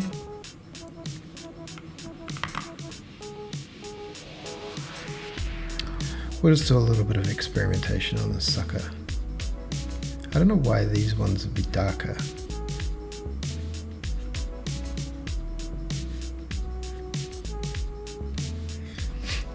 Sort a list of pixels that are transparent, and in the shader sort them and compute the resulting pixel.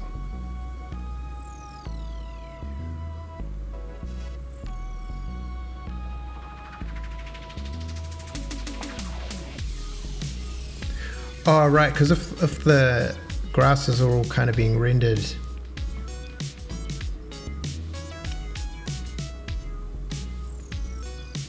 in instancing, then I think the way that I don't think, like right now I'm imagining there's like a texture, of, this is what I'm kind of want to work on now. So there's like grass 1, grass 2, grass, all these different things, some flowers. And then I guess there's going to have to be, not have to be, but the way I'm thinking about it is there's a model comes in and its UV says I'm this one. And I've actually got a bunch of different models coming in because they may be combined and stuff. I don't know. So still the renderer is going to have to go through each instance and draw them as a batch. So the grass may end up having like quite a lot of draw calls.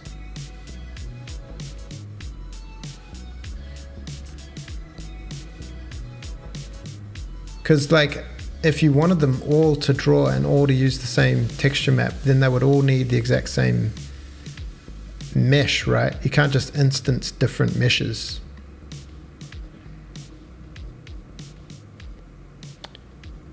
Yeah, I think this is a thing that needs to be sorted later. Blur brush. Oh, lovely blurred grassies. Okay, so say that's, oh, I don't want to blur the alpha though really too much, do I? Oh, whatever. This is a grass, and then if I was to like be like, okay, this texture is getting bigger, it's actually going to be 1024 by 1024. And this grass can be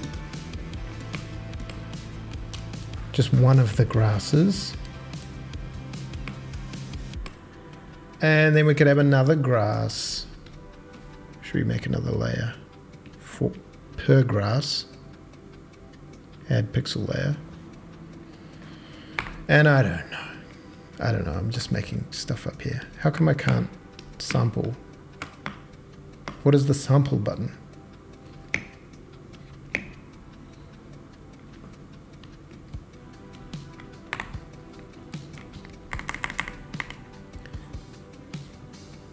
Some smaller little grassies, I don't know. This is probably going to be really bad for the alpha testing.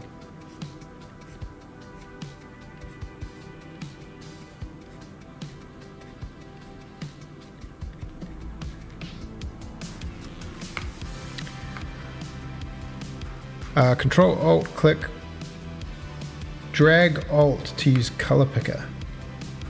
Okay, yeah.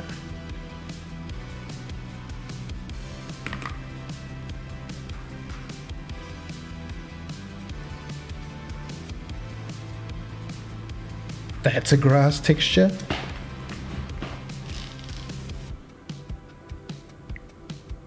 Yeah, right now they're doing just an alpha test. It's either yes or no.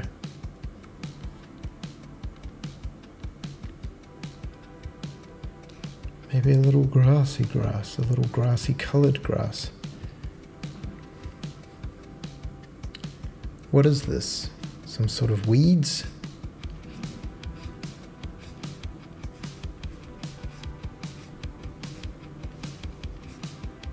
I don't know what the performance implications of like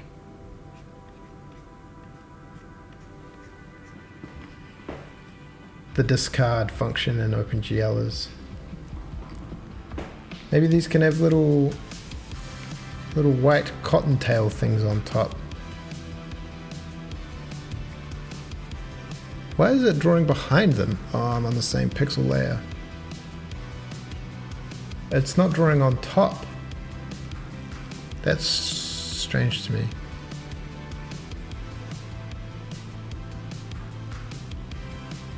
Oh, I'm on darker color, that's why. Normal. It's kind of cool. Whoops. I think we need a temp BG. Oh, we already had one. Some half-tone gray thingy. So we can see our artworks. Oh, lovely. You could do a threshold or something on these. I don't know what I'm doing, guys. Don't ask.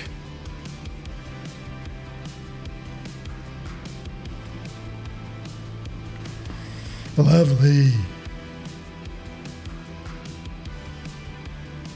Off to have some sleep before streaming tomorrow. Take care. Good to see you. Thanks for dropping by. It's always a good one.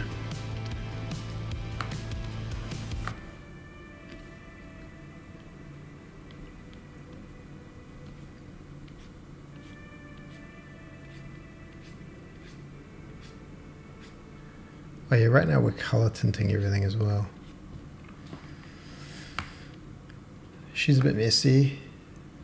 Alright.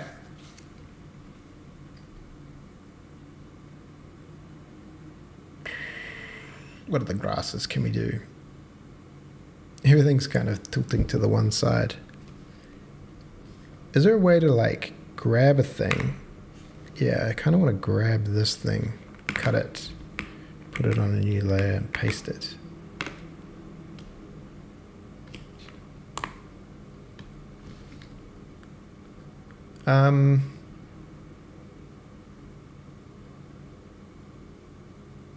This is called GG. New layer, brush.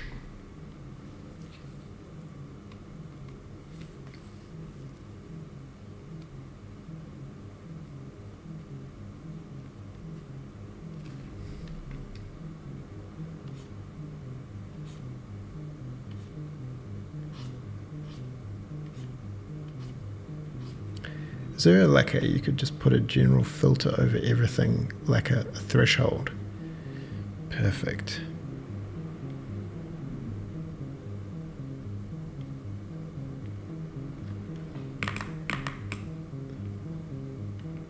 Oh, did I straight away draw that on the...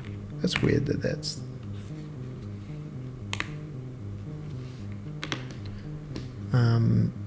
Add a...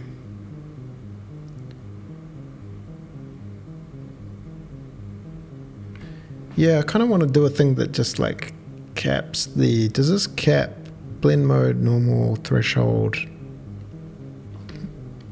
It's kind of that, but not really. It's a threshold for like levels. I don't really want to do that. I just want to affect the alpha. You could do it in Pixel Composer maybe.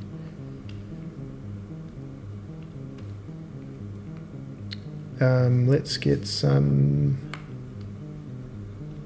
brush.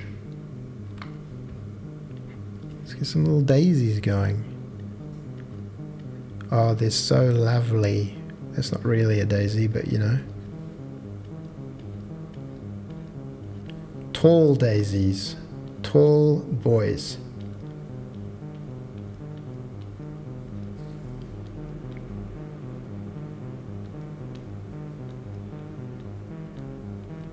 Ding ding ding ding ding ding ding ding ding.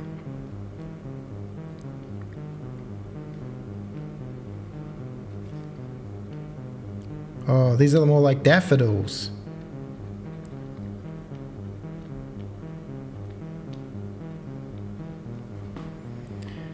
Perfect.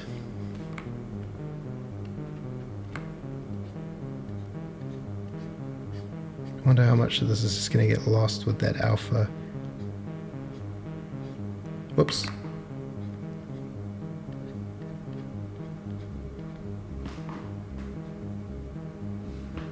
I hate this grass now.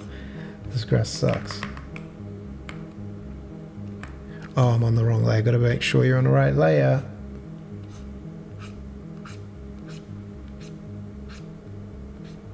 Okay.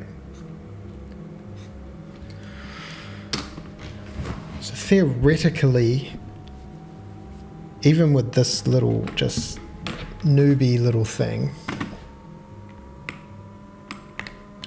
we'll just crop this down and turn off this. Save this. Resample nearest neighbor. I don't think that's going to do it. Textures, daisy trains, textures, atlas, grass atlas. And then go into Blender and we've got to author some little assets.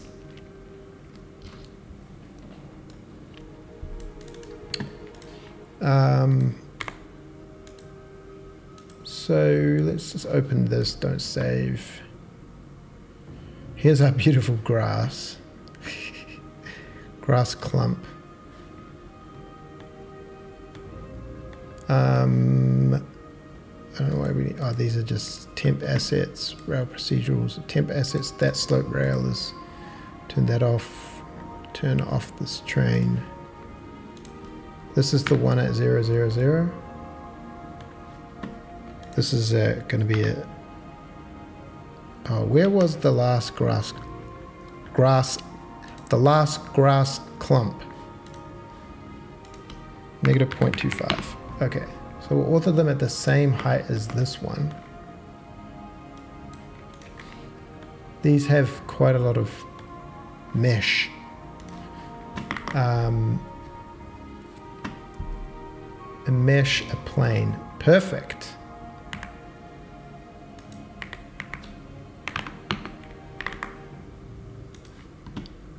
We will generate triangulate. I don't know whether we're going to be able to live with this type of tiny thing. We're going to call this grass atlas, maybe? And add an image texture. Open textures atlas, grass atlas. Send that into that and the alpha into the alpha. Duh! Lovely. Unwrap cube projection. And then on the grass atlas, then we should be able to say like which grass we want to be. We should probably apply the triangulation. Apply. All you and you. Okay. All, in other words, we could be like, yo, that's me. I am this grass. This is me.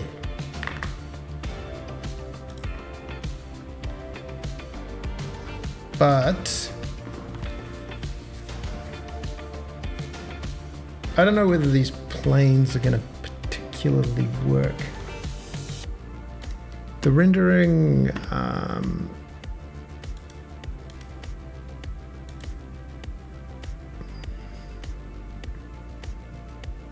dithered, blended. Okay, so that's like a blended alpha.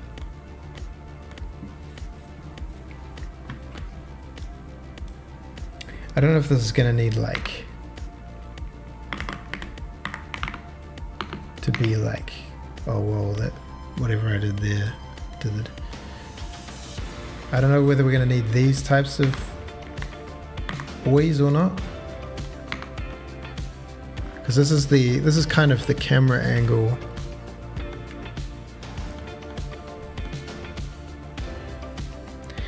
Angle them, oh, like open angle.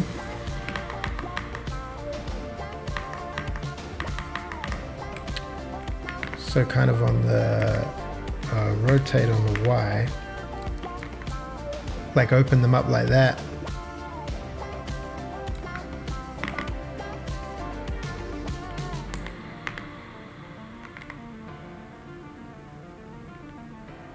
And then move them around the central point. Whoops.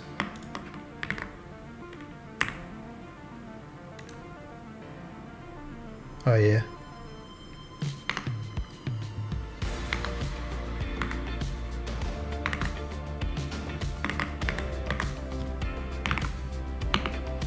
Oh, it's a little bushy bush. I guess that kind of looks like something from every angle. You get some weird, I don't know why this is rendering this way. Might just be the way I've got it set up. If I was to get just like the top vertices, and I need all the top vertices set, and then G them around.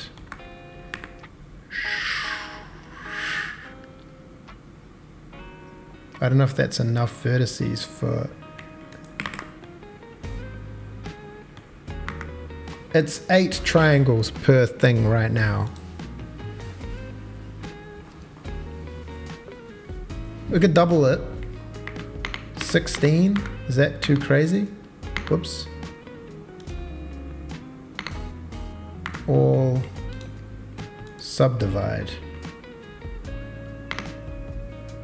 Oh wait, that was not double, that was more than double. You kind of don't, you kind of want like 2 triangles at the, to cut them in half that way, but then not that way.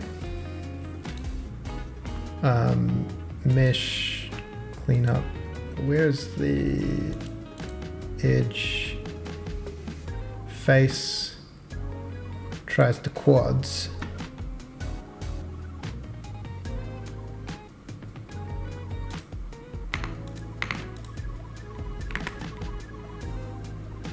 Like if you set them like that,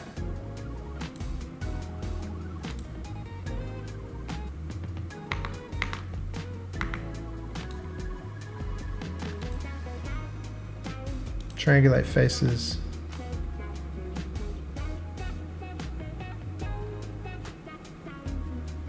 Oh, I don't know. I think I'll keep it kind of simple. We've got some unruly... I think I did it the wrong way, actually. I think I'm going to start over. I think I need a plane that's scaled, rotated on the X, moved, not moved up, but this moved up.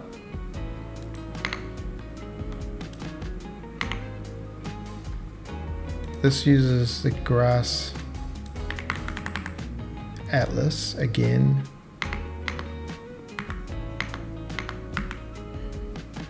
We unwrap it.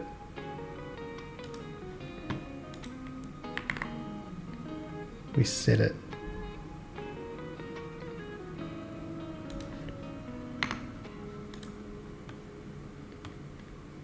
Then I guess we could loop cut it there.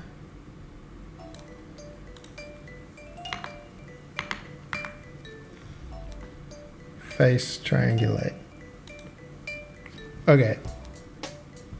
It might not give the nicest movement.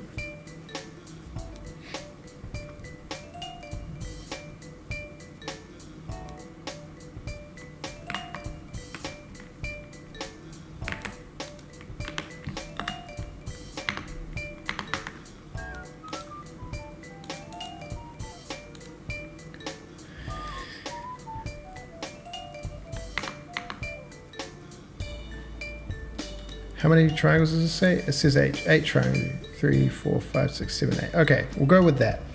8 triangles. And then I just want to like get this object. We'll call this grass clump 01. And like you said, rotate it on the X like that. What are you? And Shift D, 90, Z, negative. Yeah, we'll get some weird render method did it. Oh yeah, that's better. Shift D, Z, 90.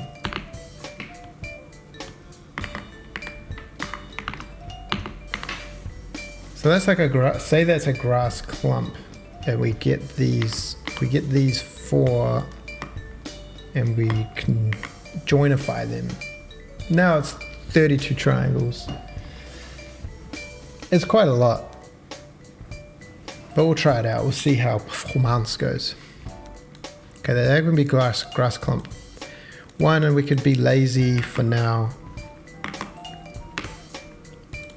Grass clump 02.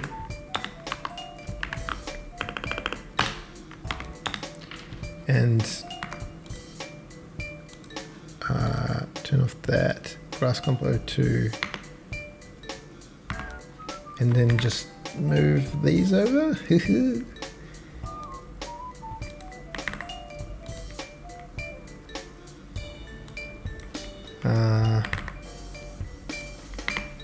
Yes, a lovely little grassy clump.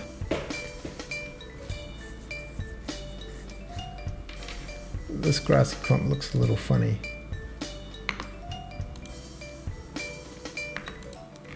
Link GX. Let's use this as our visualizer. Link. Oh, it's the little scale.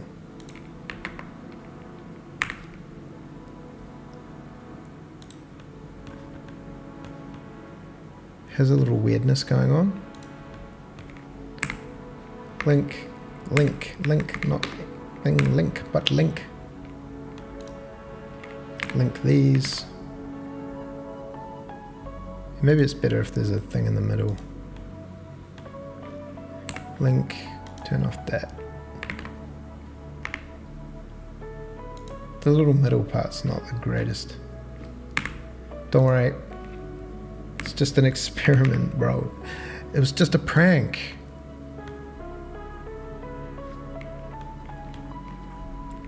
I think it was better before.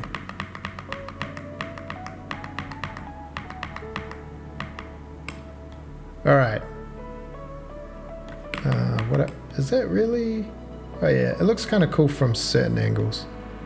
Anyway, okay, that's grass clump 2. Turn off you, grass clump 3. I think these actually need to be made like in a better way. Oh, lovely little flowery boys. I guess you could do like, maybe I want the outer faces to be the grassy boys. cone. Yeah. Oh, and do like a wrap. It just might act weird with the wind, but maybe it would be good.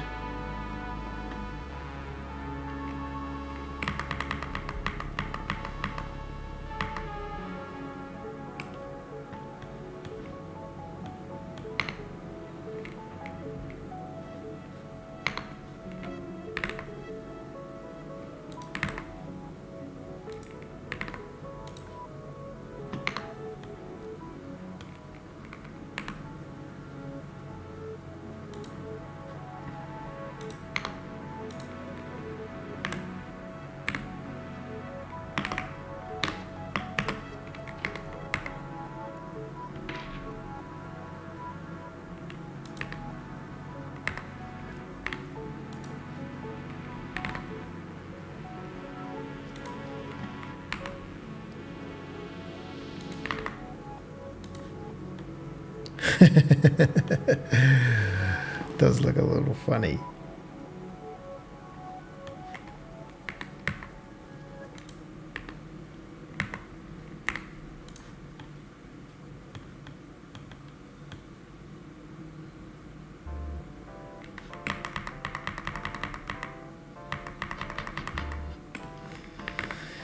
Oh, we'll give them a whirl, see how they look.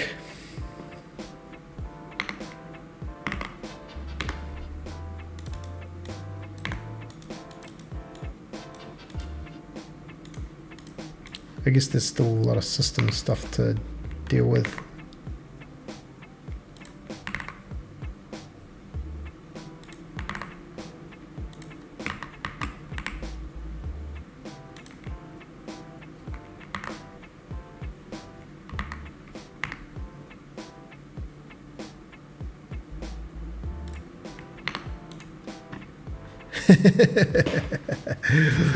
Yeah, buddy.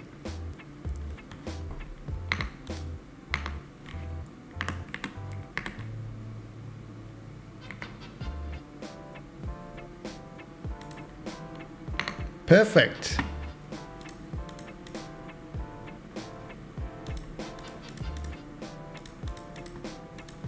All right, grass clump coming through.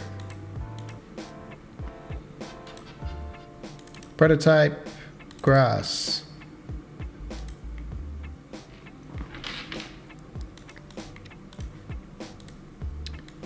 Grass clump.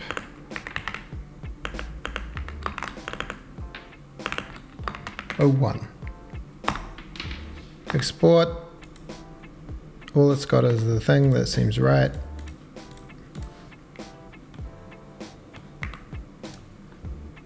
Grass clump 02 coming through.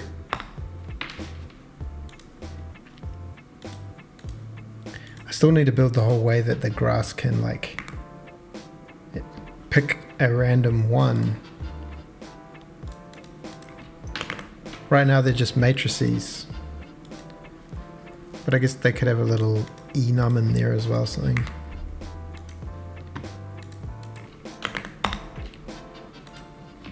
All right, experimenting, we're experimenting. Okay, there's still experiments to do.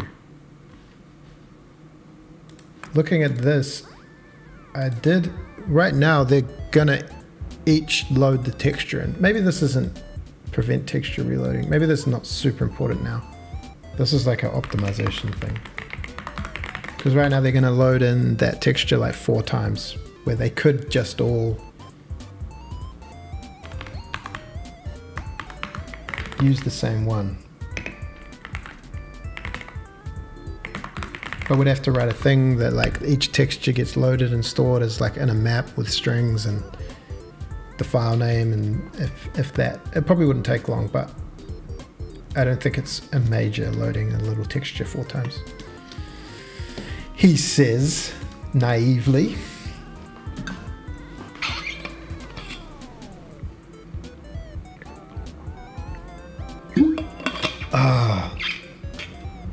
All right.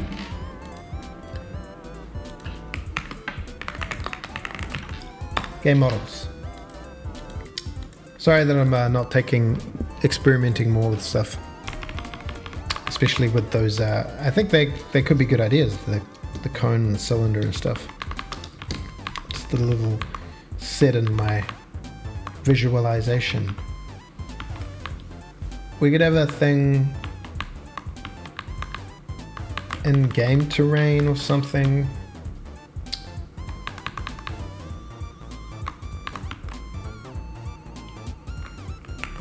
Grid 3D game grid. Does this bring in terrain? It does. So I guess we could set an enum here.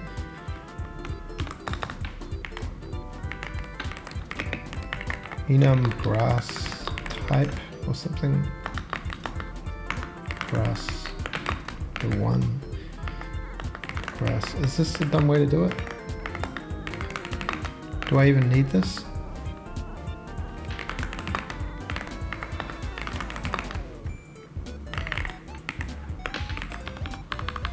I just need to define, really. I don't really need an enum.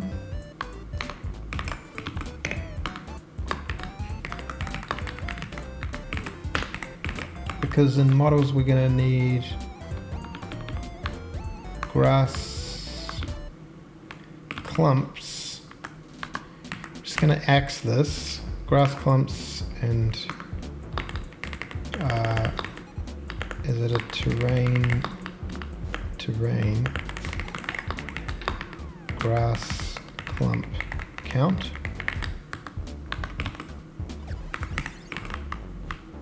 Grass type count?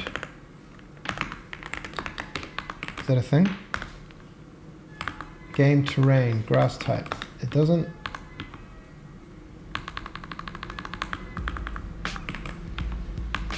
This isn't terrain, yeah? Terrain, what did I call it? Grass count.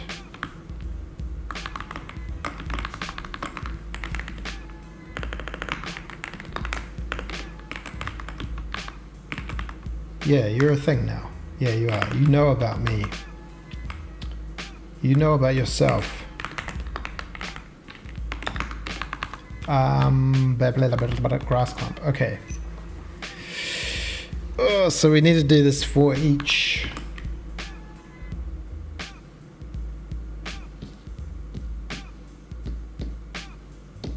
Because we have this hacks going on. We could just do it grass clump.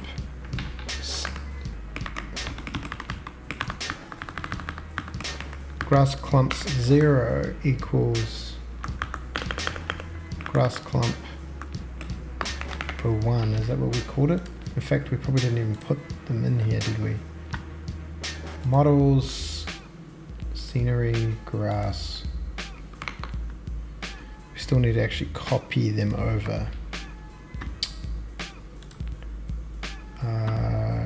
Assets, daisy trains, models, prototype, grass clump 0, 1, 2, 3, 4, 5, grass, res, models, scenery, grass clump. There they are, look at them in there, all their beauty. Beautiful. Scenery, grass clump 01 and set a hello jelly beans. Hello beansy. Come on, skipper. Up. Good girl. Is it time for the pee? Oh, you're all sleepy though.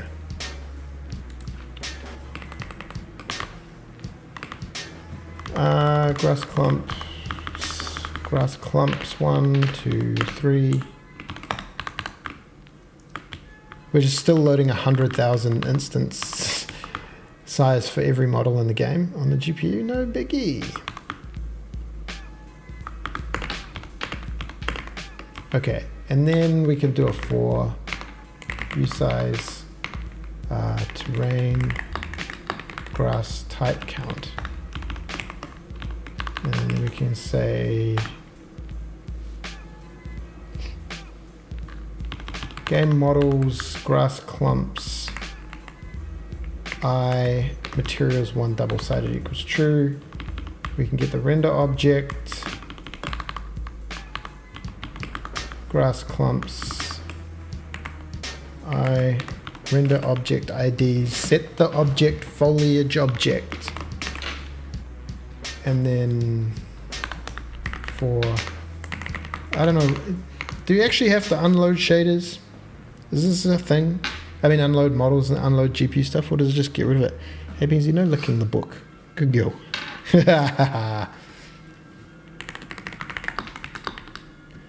Grass type count. We'll unload the models, grass clumps. Okay.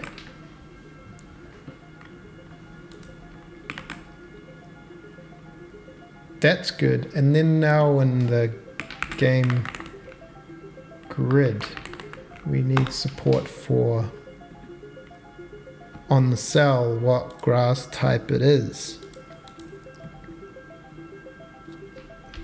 I guess that's just simply terrain grass type. Does this not know about terrain? It does. Grass type. And then that should be all well and good. Equals grass grass type. If you don't have enough, maybe you need to unload. Yeah, I mean at the end of the application, does it just, once the app ends, does it just flush the memory like it does with everything else? I don't free any memory. I mean, I do a bit of it because Raylib taught me to do that, but I'm like, I looked it up. It's like, yeah, the operating system and the drivers just flush the GPU memory you use. Yeah, don't worry about it. Don't worry about freeing everything. Maybe during the thing, but I don't know. I don't know how important it is. Grid will need in the plant grass method. It can do this, and when it plants each grass, let's set for each planting position. So this is set data for each grass instance. And we can just say that the grass type, oh, this is grass types. This is grass types. Another thing, a vector of terrain grass types. Grass types.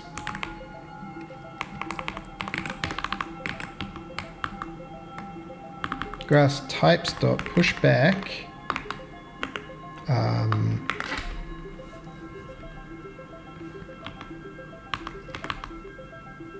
I guess we could say grass type.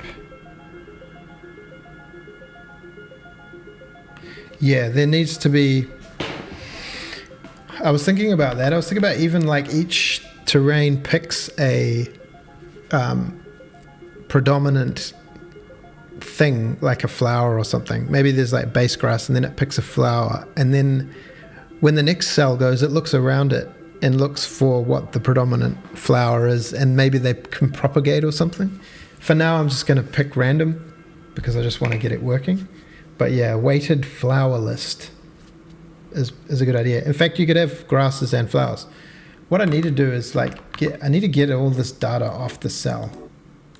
I don't know if I need to, but I feel like good data-oriented design would have all these lists as just like mega lists somewhere that don't have anything to do with the cell.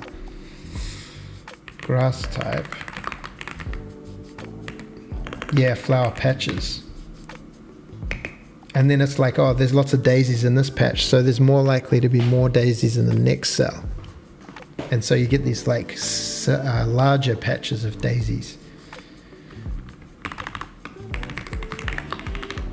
Grass type equals, and we're going to cast it to a grass type, a random range between 0 and cast to an I-32 terrain, grass type, terrain, grass type, count -1, and then push back the grass type.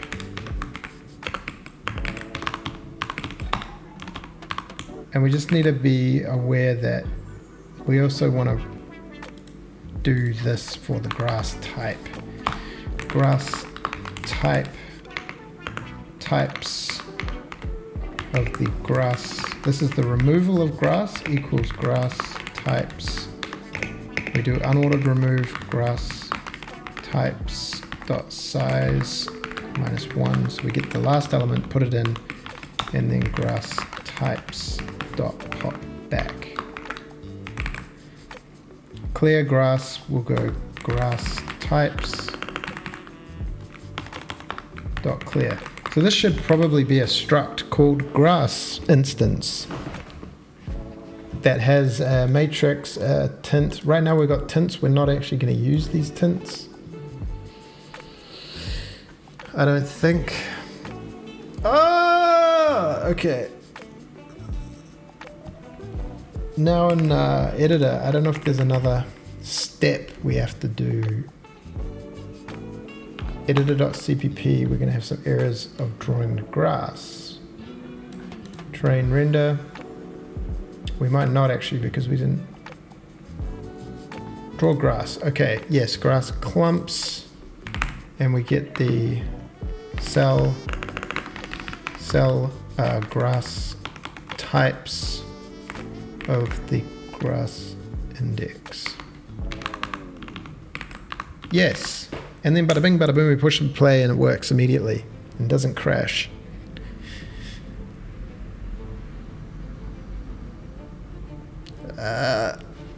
Okay, no crashes yet. Okay, that doesn't look quite right. Okay, we're still sending the tints.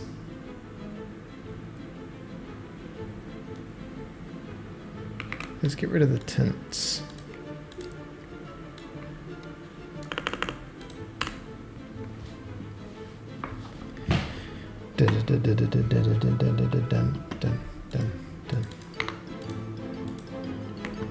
Okay, looks like there's something happening.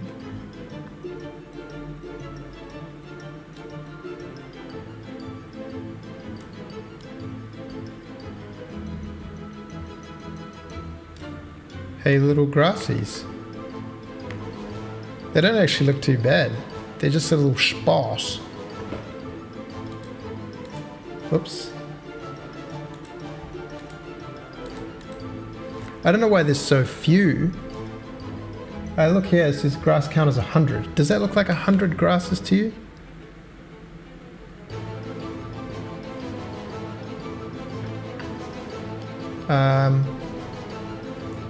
Did we successfully load all the grass models? Did I change everything correctly?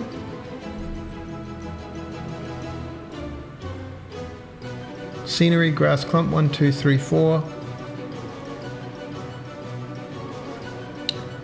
This says there's 100 on each tile.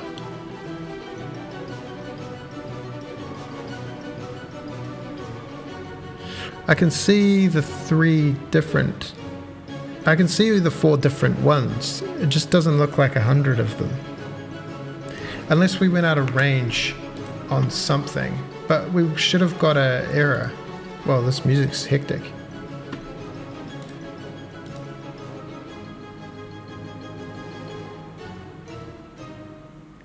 Oh, and also another problem is that that's probably a realistic scale, but I'm gonna change the scale a bit because that last grass asset was too big.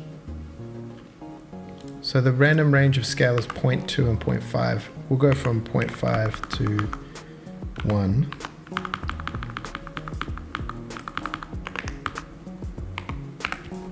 "10 by 10 is kind of small." Yeah, true. 100 visible on the map, no, then no. Oh yeah, my wind, the wind factor is so crazy.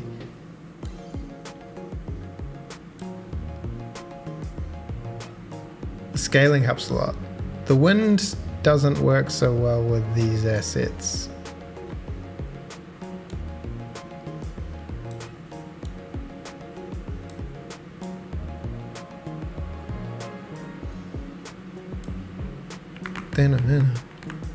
Oh, also they're not lit. So if I turn the lighting off, well, it looks cool kind of not lit. All this work to do a PBR shader.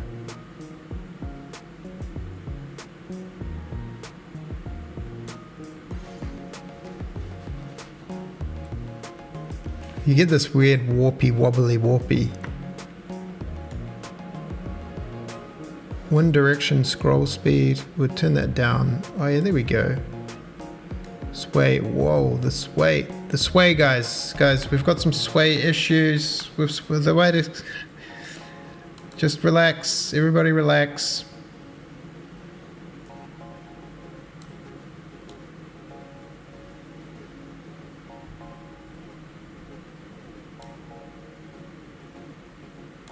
Strength factor. I don't think that strength factor is doing anything.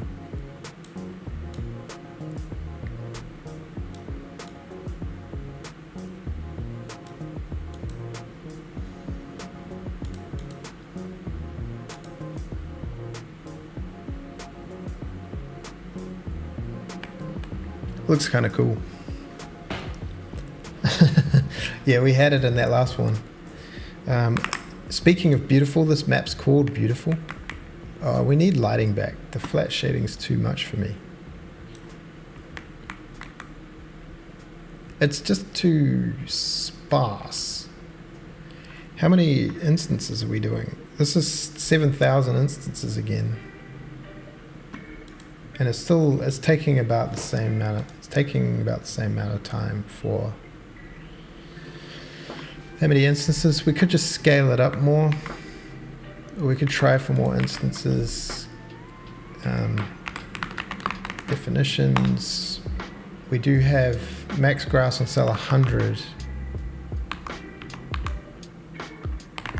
If I put 200, is there going to be twice as much grass?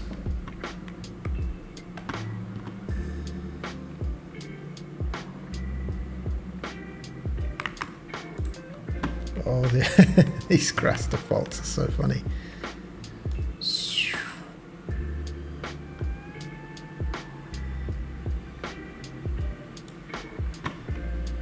That's pretty cute though. And then yeah, if the terrain matched a bit better, the color.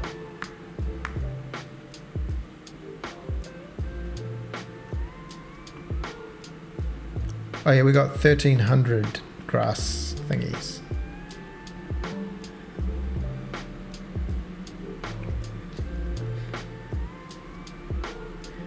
Yeah, I wonder how maybe there is like a thing in the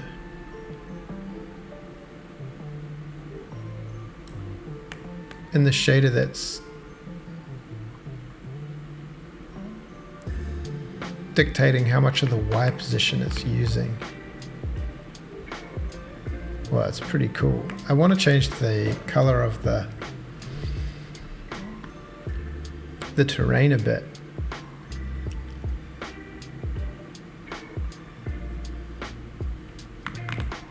And these oh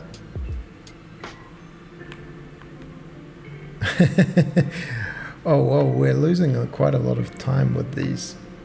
This grass is, yeah, it's taking up a big chunk of the frame time.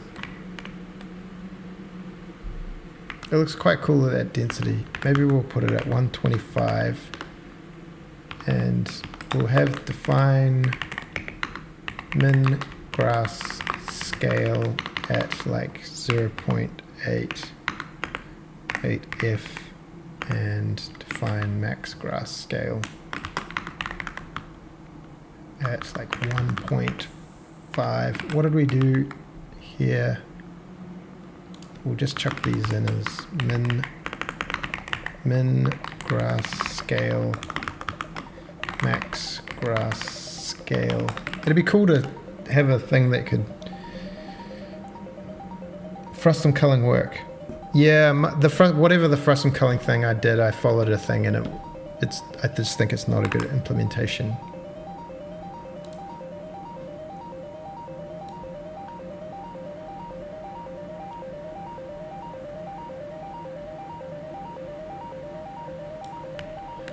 That just looks too big, really.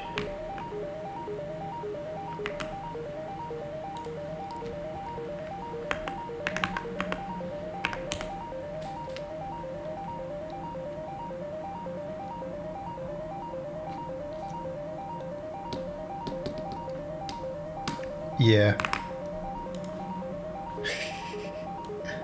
I wonder why this grass reacts so differently to the other grass.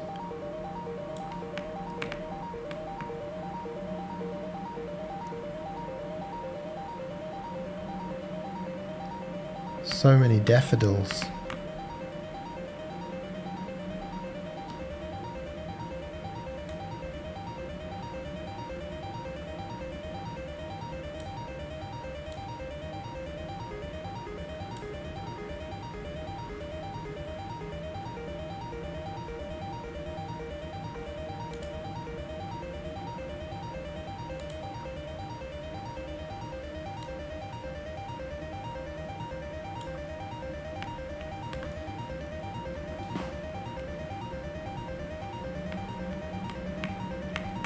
Let's try, I might just grab a screen of like this whole thing.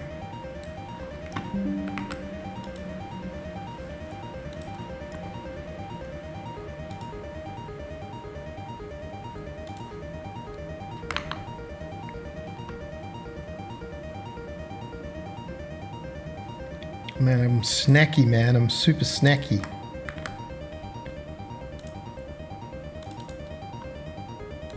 Alright, so let's pop these defaults in. I need a little INI file thing, a little read-write INI file. That would be cool. The grass sway factor, for some reason it's like 10 times smaller on these models.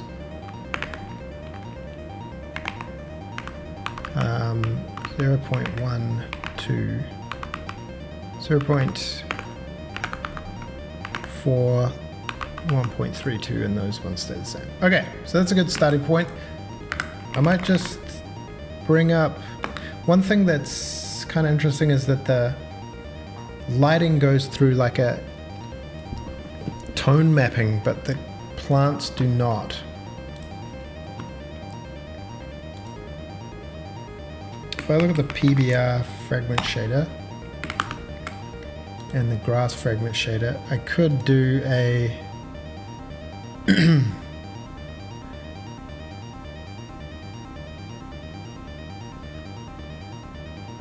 well, no, I think I'm just going to leave it. It just stays sRGB the whole way through, I think. Doesn't get converted and then la-di-da-blah. Maybe there'll be some basic lighting on the grass. But what I do want to do is recent files, terrain flat. I just wanted to change this to have like darker terrain. So it matches more this, and this is where it's going to be weird because these color space issues might happen. Oh, what man? I swear I want you to be on top. Color highlights, the grass fill color.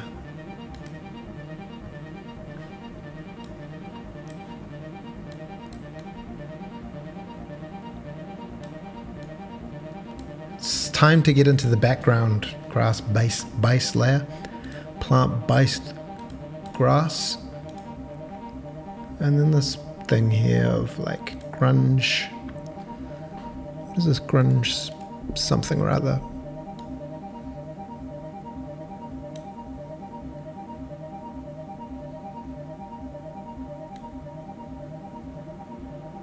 Oh yeah, something like that. Is that too dark now? I don't know. Liven it up a little bit. try that. Export textures into terrain flat textures. Select and export.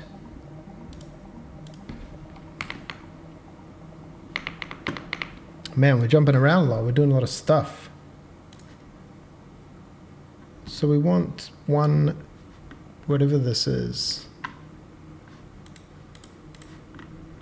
What are you? Block flat feature. Let's just call this block flat. Reset it to 0, 0, 0. And we could probably, oh, whoa. This is using, look at this hectic shader. We can just probably grab that new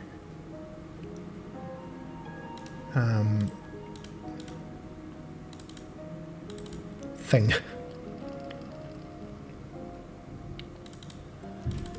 Terrain flat textures base color. There it is. Well, it's got a little white on the side. That's weird.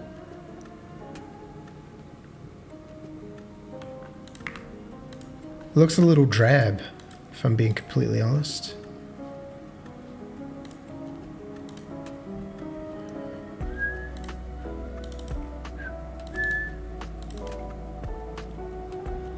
Terrain, terrain block flat, terrain block flat. Is that the one we're using? Looks like it. I think I just killed terrain block flat forever. Will that just work? How do you lock a window on top? Well, my friend, there's a thing called Power Toys. Power Toys is a thing for made by Microsoft for Windows, and it's got all these things. It's got always on top. It's got color picker, Shift Windows C, wherever you are.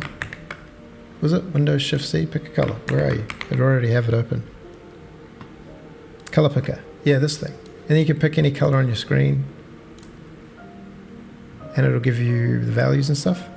There's a thing called Screen Ruler. You ever wanted to know how big it actually shows on the little thing, but it'll give you pixel dimensions between things on your screen. You ever wanted to measure an image? Or it gives you like these kind of things. That's pretty handy. I've used that before. There's Power Toys Run, so you can just type in the app you want. I always forget to use this, but I did use it for a while. It was really good. Text extractor. Image resizer is kind of handy. It's just a right-click image resize. Yeah, man.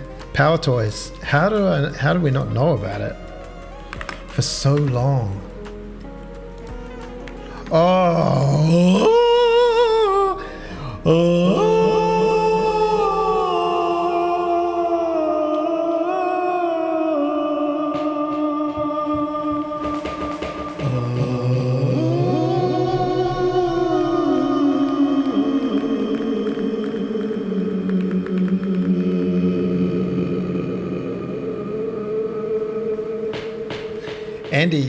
Andy dropped in the Discord and was like, yeah, it looks alright, but the grass is too oversaturated. He was right. Look at this thing. It looks bloody beautiful, man. It's a little dark.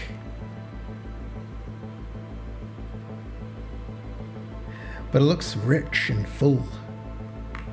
There are little gaps peeking through.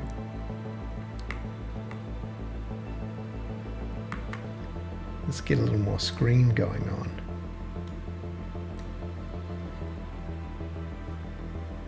I really think the grass wind was cooler before somehow. There's something about that other grass.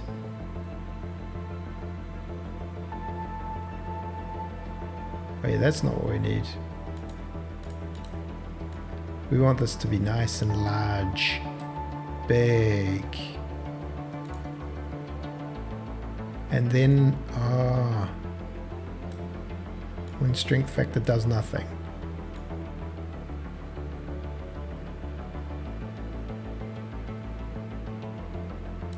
Infinite tweaking of grass.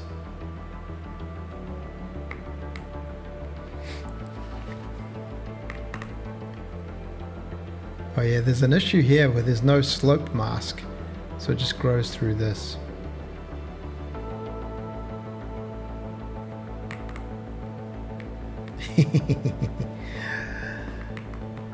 It's a little darker. I'm so used to looking at the brightness, but it does make the game stand out a bit more.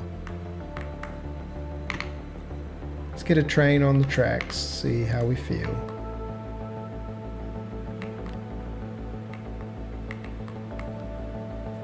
They definitely show up a bit more.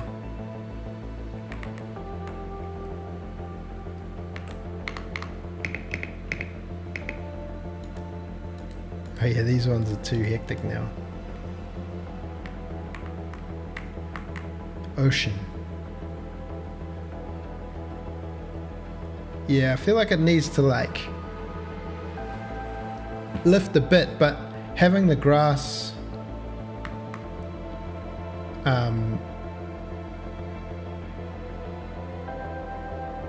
match the floor color does give this very nice, beautiful look. Ugh. Ocean controls. Oh, it's a lovely... Oh, it's a deep ocean. It's a deep ocean.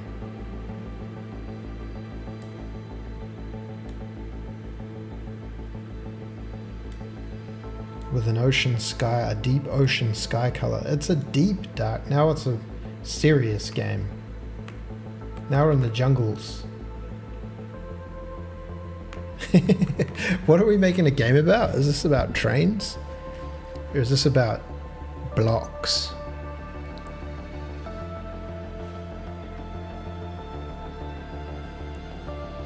The deepest of oceans.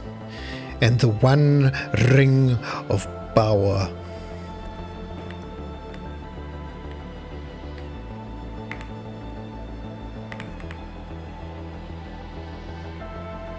I kind of want to just Photoshop everything a little brighter. Right now it's too like gloomy. Weather dynamic, yeah, anything but the actual game.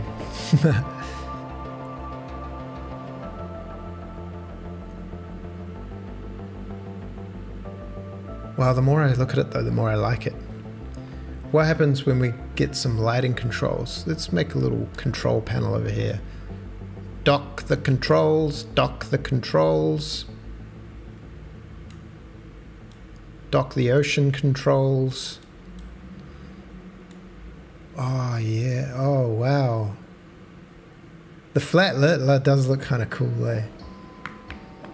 Ding, ding, ding, ding. Okay, that's no lighting. Bit of teal undertones. Oh wow. Light contribution, warm it up. Lovely.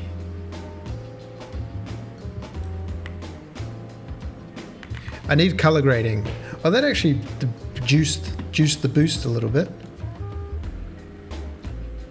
It's interesting how the unlit grass reacts. You may have non-dynamic lighting. You set it once and it's done. Wow, you get such different results with different inputs. Wow. The fill lighting is very important. Okay, this light's just gone too hectic. Rain. Yeah, I need like full color controls.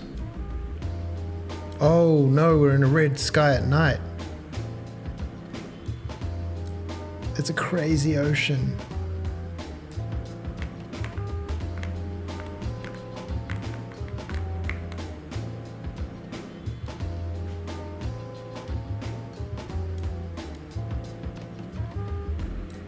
Yo.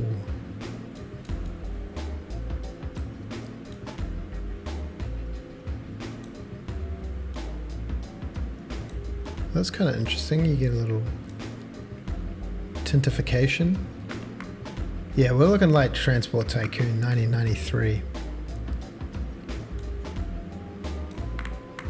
Look at the grass. It is getting a bit wonkified. Does it just need more geometry? How much does geometry cost us? Right now that's 8,000 instances. On world test there's 18,000.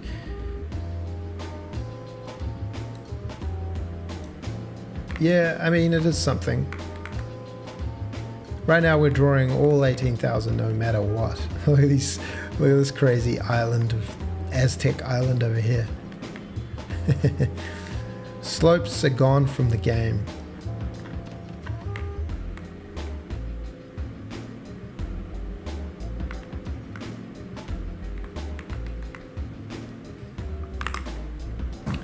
Container test.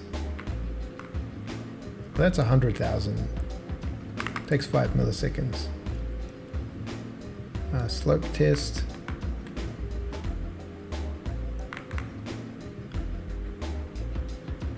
I wonder how few grasses we could deal with.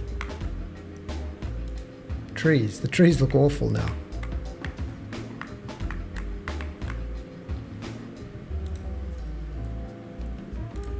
Alright, so the game plan today was to make some grass variations and have a foliage victory moment. I call that a foliage victory. Foliage.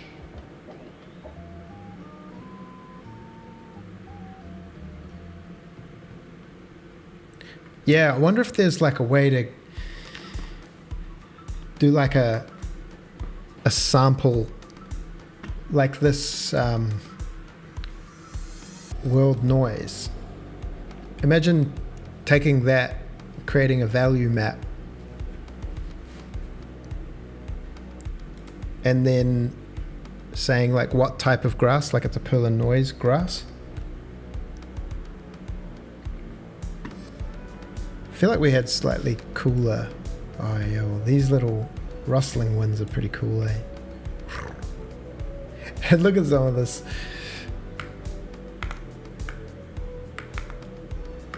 Some of this bending and warping.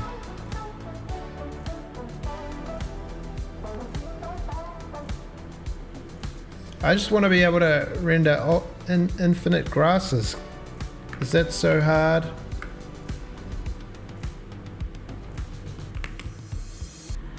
I just want more power.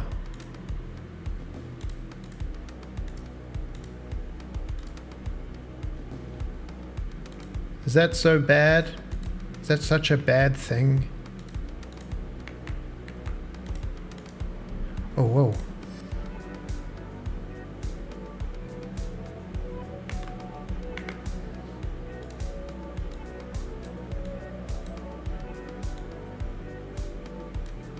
Oh, wow, you're allowed to do that? Shouldn't be allowed to do that.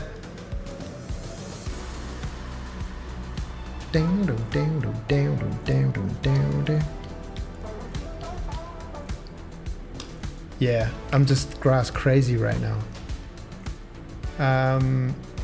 If you made the grass scaling a little smaller and a little less grass per thing, it'd be cool if they clump together and create little patterns.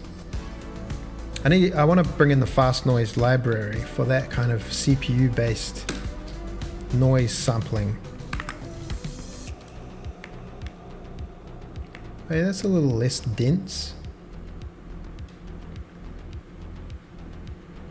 Saves us some time. I think the scaling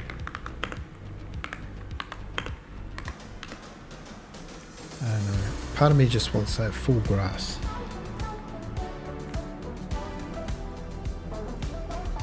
Right now the random positioning is just going to be quite random, so it's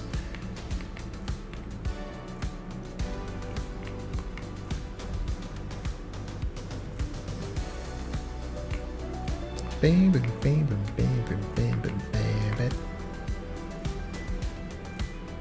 The underlying thing looks pretty hideous.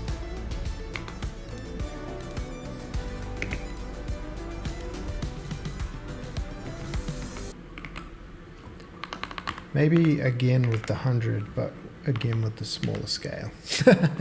Maybe endless tweaking of grass is what this project always needed to make sure that we never progress. Oh.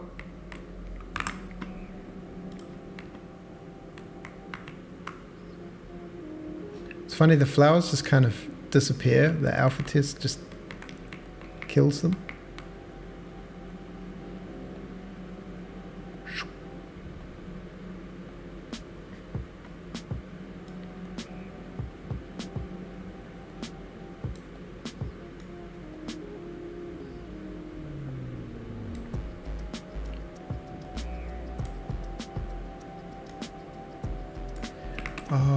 In the grass shader, I think what we did, we moved this, and it used to be, where was it?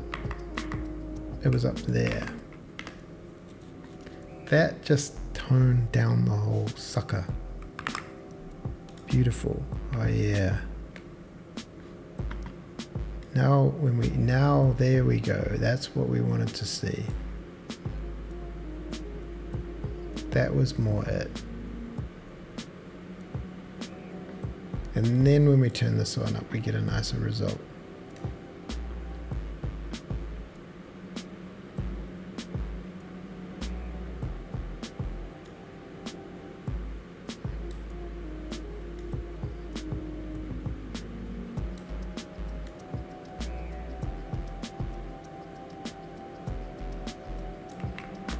Some of these bad boys just don't even move.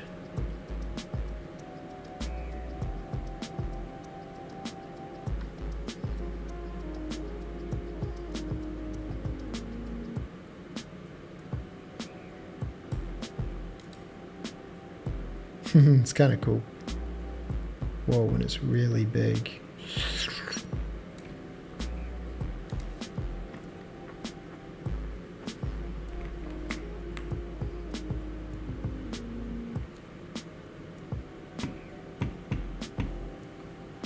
Alright, we're on the right track. We've made progress.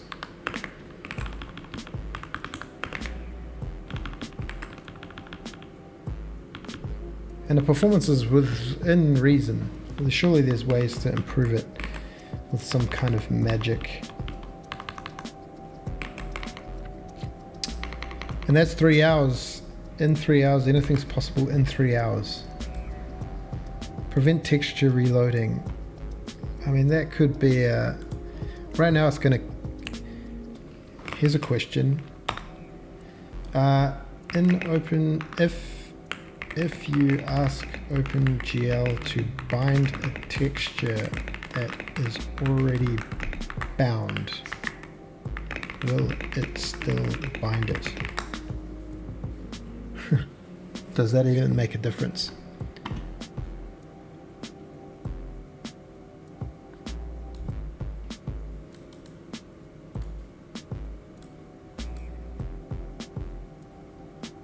Still best to avoid them. Yeah, right now, well, let's just, for extracurricular, Genie textures. This is kind of a thing though, because when we send a texture, we actually send the texture. But I don't want to send the texture on texture load. I want textures. I don't have textures graphics.h. It could kind of be in... Does this know about the renderer?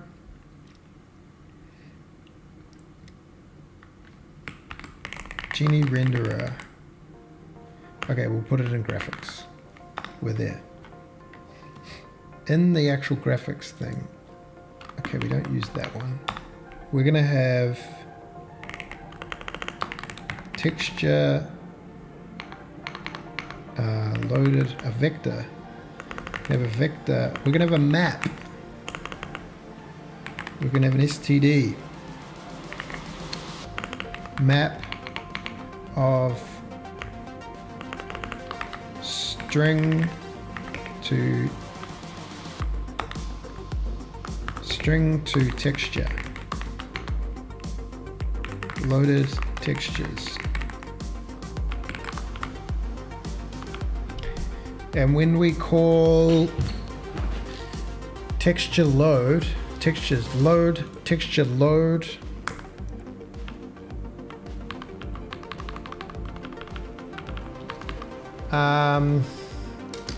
we have this load from image, which we use a lot. Does an image have a name? It doesn't, so we don't know where it came from. That's kind of annoying. See you later, you. Thanks for hanging out.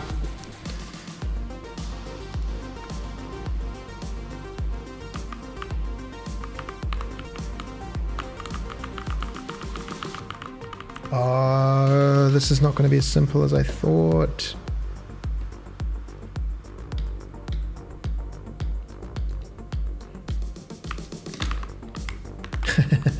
That's like a catchphrase. In models, we load from image. GLTF images. So this is a vector of images, and it does have a name. So we can send it a name. Okay. So this could contain a name.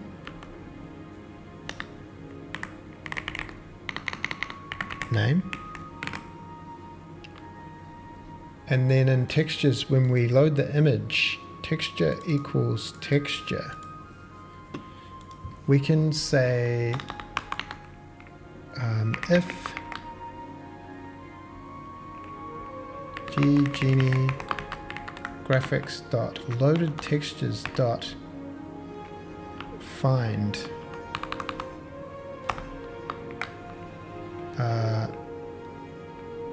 image dot name does not equal Genie graphics dot loaded textures dot end. Is that how you search a map? Look to see if the texture is already loaded.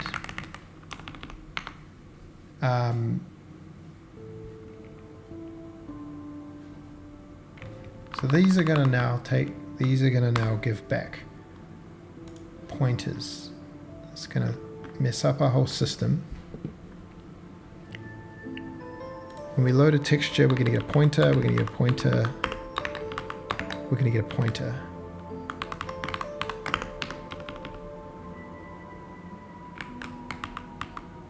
And then in here, we're going to send back a pointer, and we're going to send back a pointer.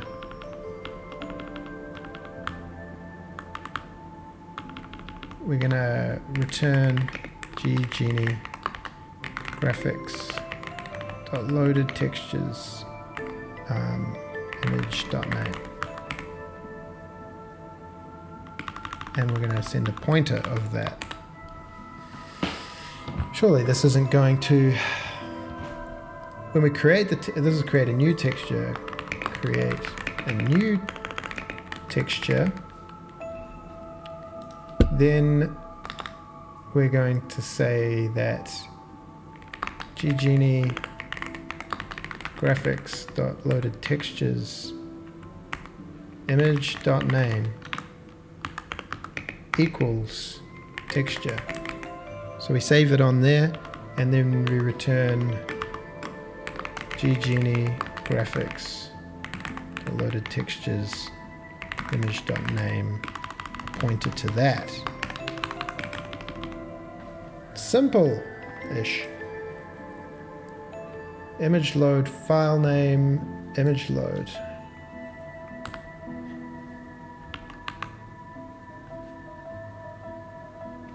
We could do the same thing with images, but unload textures to unload. So this is just gonna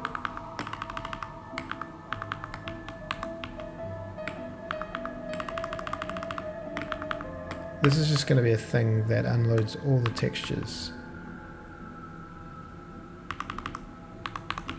And we're gonna call this shut down.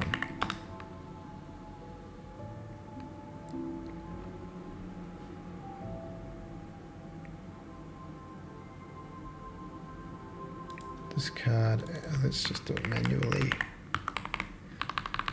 Texture, whoa, why did I put the pointer at the back?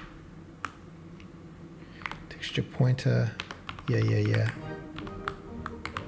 So in Genie textures, there's going to be textures shut down.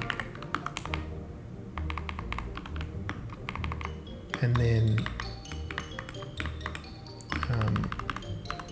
for size genie graphics dot loaded textures dot size.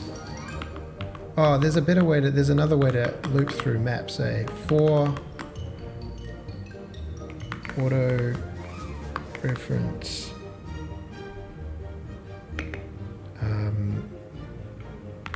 pair ng genie graphics dot loaded textures. Is that legal code?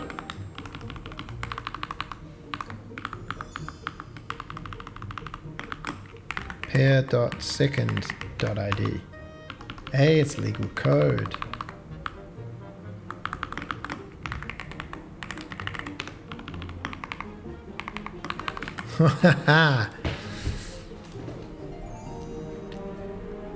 Okay, so this load texture pointer load texture from image sRGB. It's going to be the same thing if we return it. Otherwise, we set it and we return it.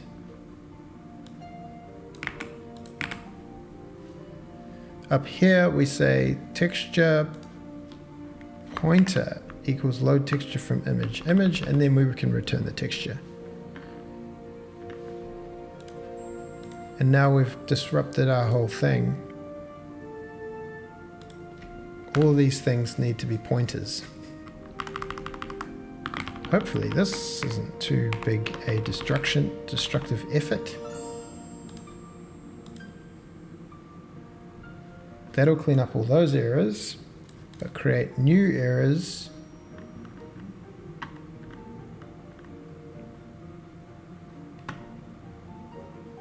Now we need to put little pointers everywhere.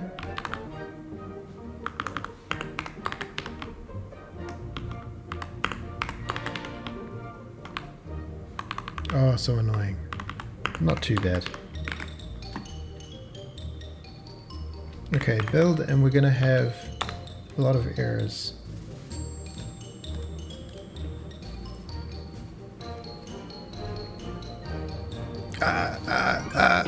So many errors. Okay, we go to the first error, which will be there is no textures unload anymore. This is gone. All these are going to have to be little pointerinis.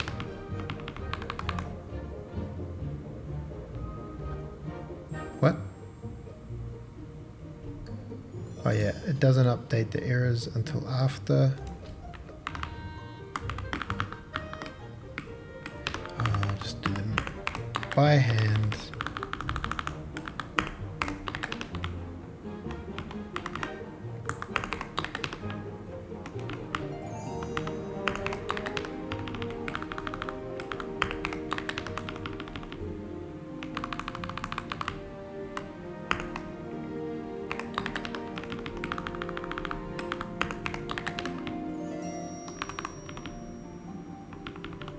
Okay, build again.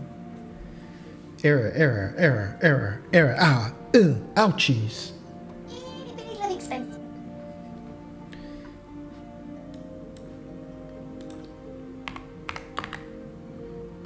Errors. Okay, yeah, we got rid of those errors. Font dot texture. Oh.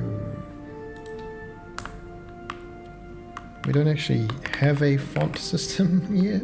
Don't worry about that. UI buttons. These are all. Hey, chili beans. Oh, are you busting to go? And I'm doing this silly stuff on the computer. Are you busting to go, Beansy? I might have to take the dogs. Be right back.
We're back.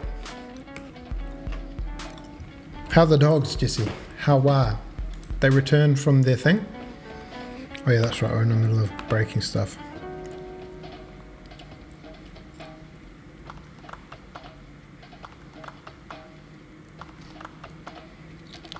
What?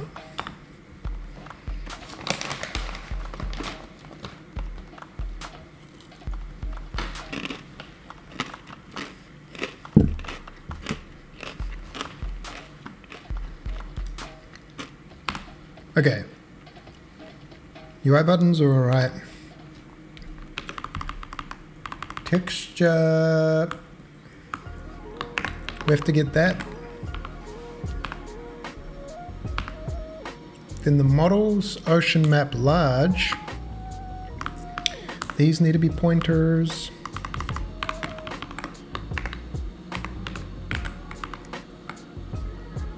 Okay. Pull and noise RGB needs to be a pointer.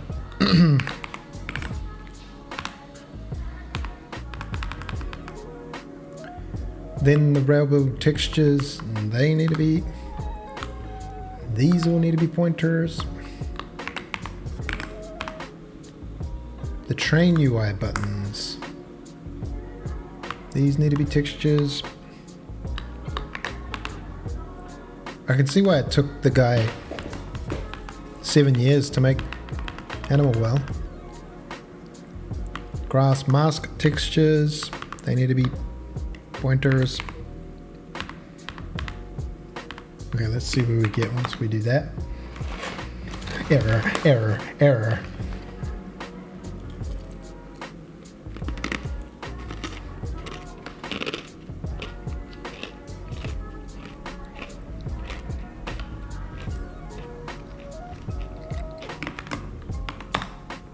Bow, bow, bow.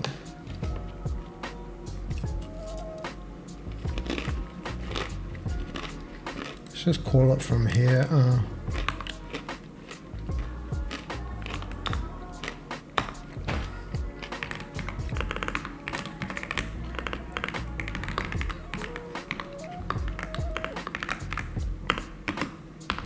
Okay, texture equals texture. We get the texture bind texture, the pillar noise. That seems good. The railgrass texture, we need to get that. Whoops.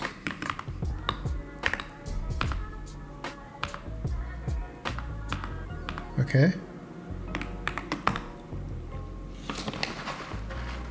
Oh, what is this?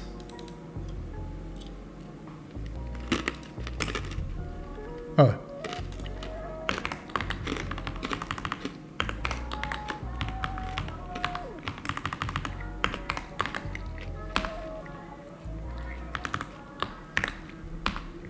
Imagine if I just broke everything. Oh.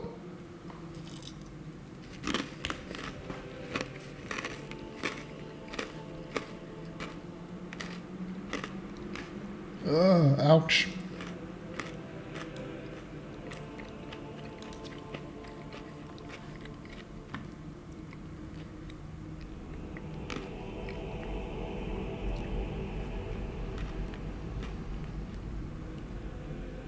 What? Well, let's not do any of this font loading shenanigans. We do have one font load call.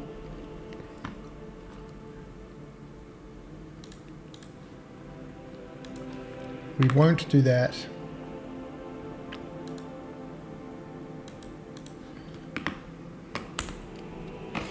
So the font system is not complete.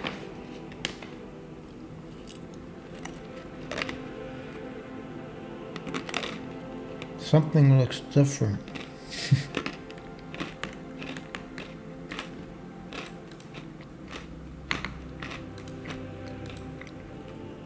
Ouchies.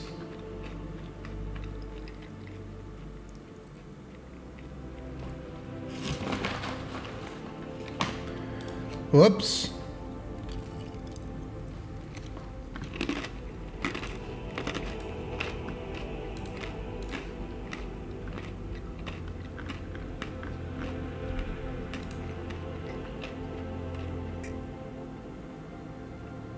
Oh, we never set the image name?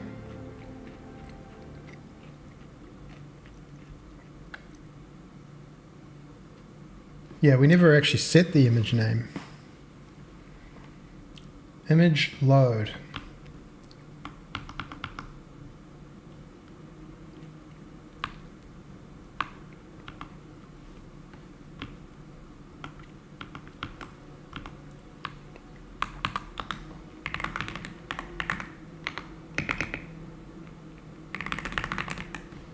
Okay, we set the image there.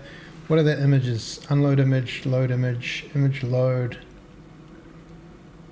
Also in the Genie models will also... Oh, do we have to do this every time?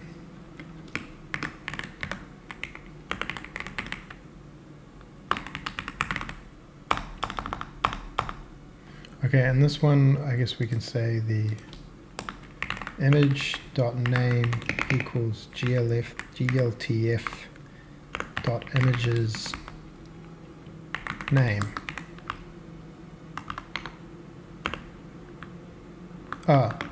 Source dot name. Hopefully that'll help. So we need to copy this.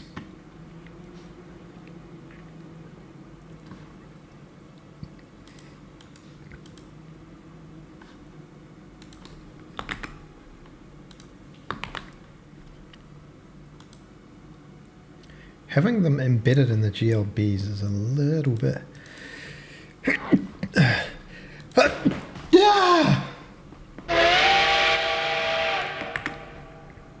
Oh, I hate that.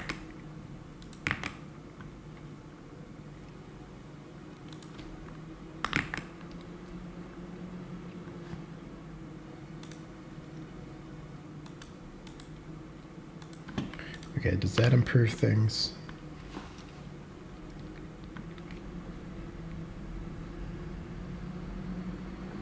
Yes.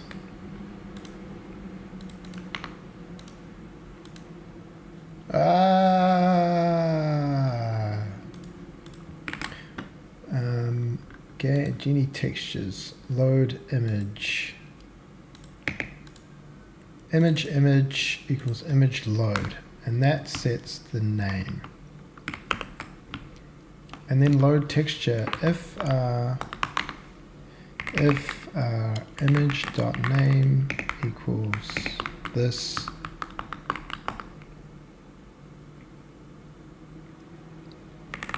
debug log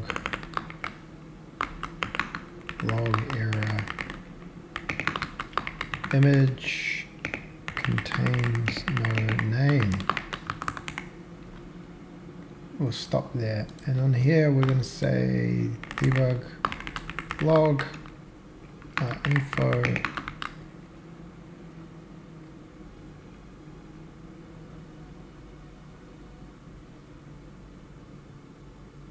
texture. Oh, do we have it already loaded? Are we using the image name? Yeah, we're using the image name.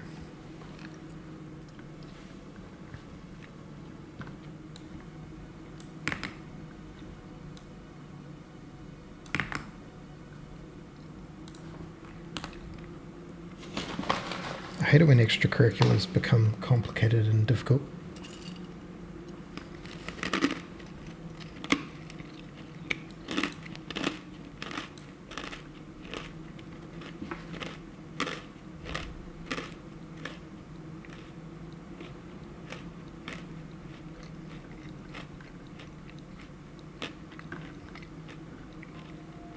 Texture already loaded, it said.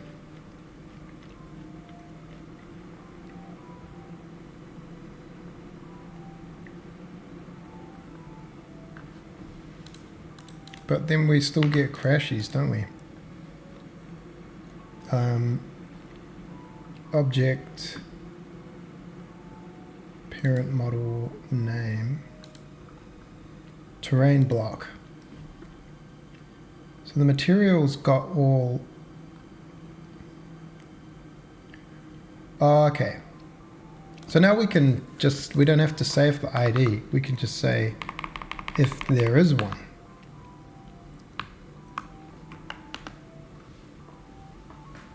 Oh, we're on this weird music again.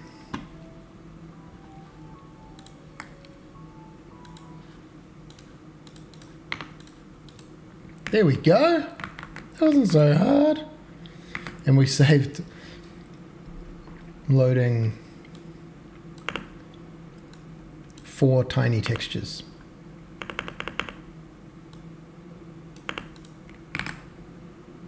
Okay, so they should all be set to null by default.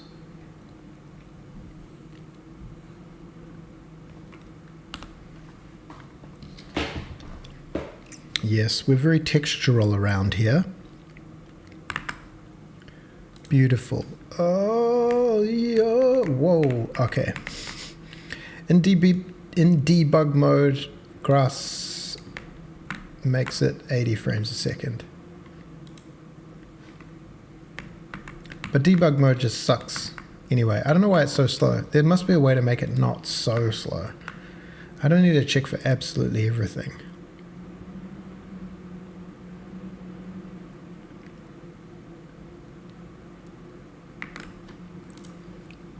All right.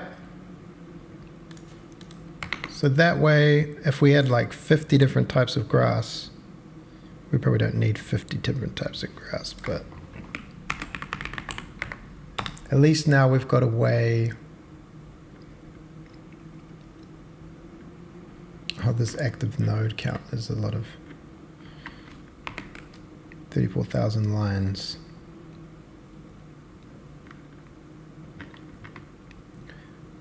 Plant grass took that long.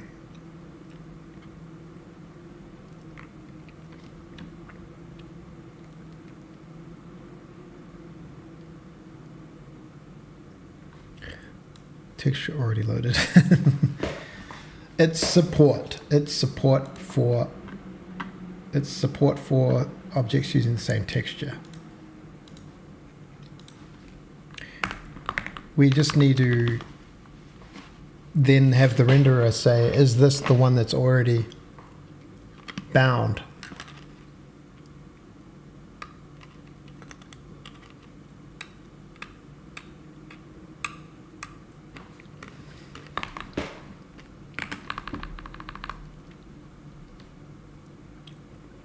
Where are we at the general list? Remove slopes, work in progress. Water tiles, I don't know if they're going to be a thing. Grass, oh, look at us work in progressing up our thing. Cargo, fix building features on top of other things. That's probably important.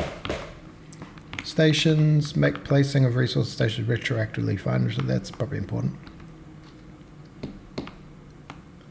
Bigger ships, waypoints. Cool. Serialize priorities properly. Oh yeah, that's important. We've got no music now.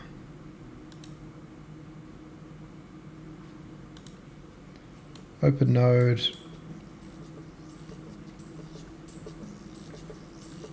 Okay. So we got the inspiration. Things look cool. Next up, what we're going to work on is making world 1.1 and making sure our load savers are robust so we can actually start like designing up a little test level.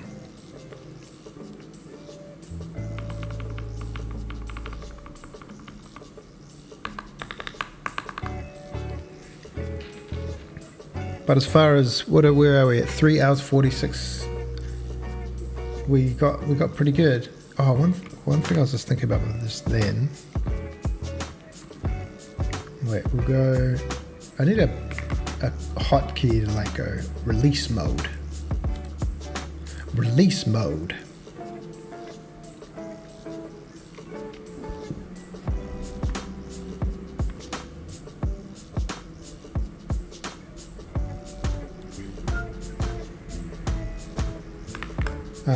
Open this level and just chill out this whole toolbar and whatnot. Make it all small.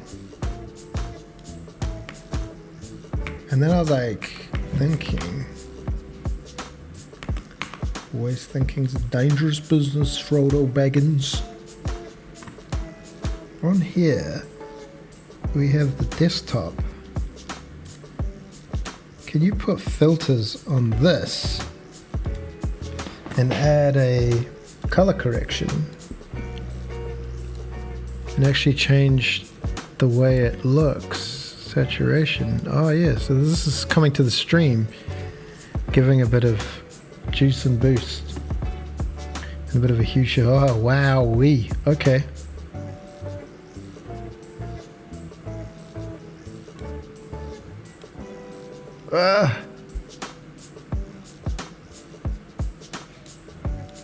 What other filters are there?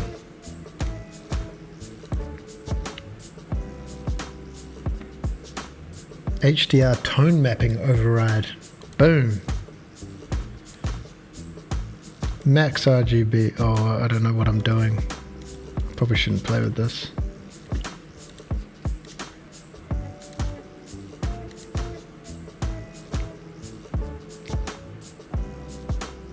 Apply a LUT. Let's apply a LUT. Browse. Oh, what does posterize do? Old schoolification.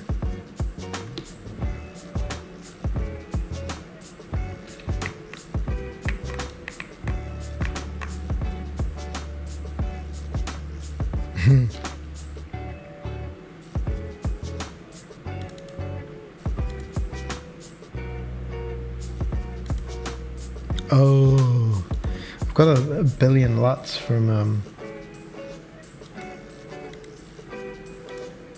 video stuff.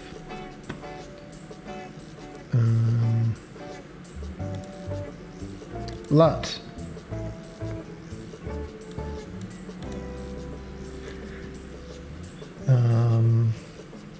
Lutify.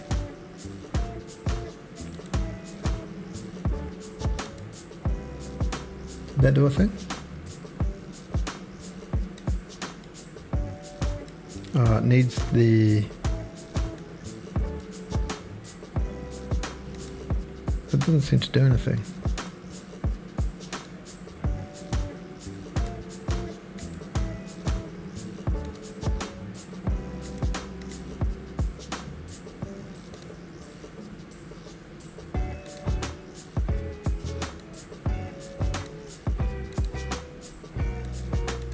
Oh, now I'm just playing around. Now I'm just doing nothing.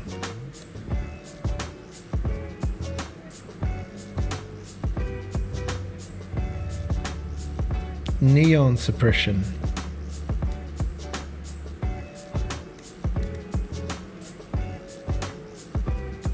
Film looks. Fujifilm. No, they're not doing anything.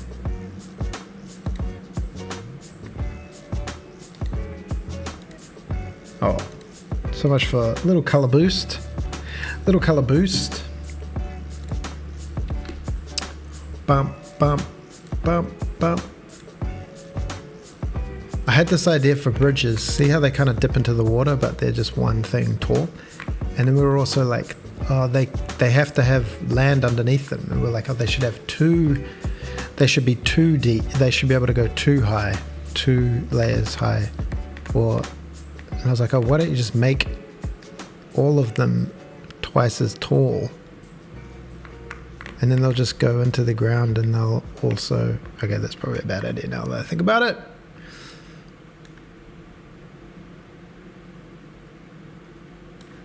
Lovely glossy sunlight.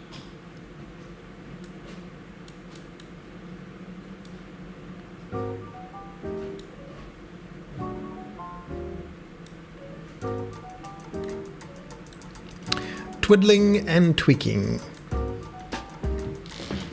Got the pastel-y colors of something looks different.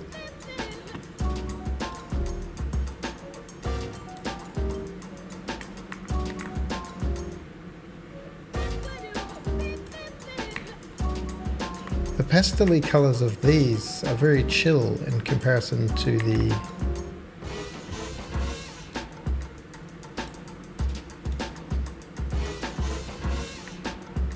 do they always look like that? Did that always look like that? I don't know. I'm a rambling and a spiraling.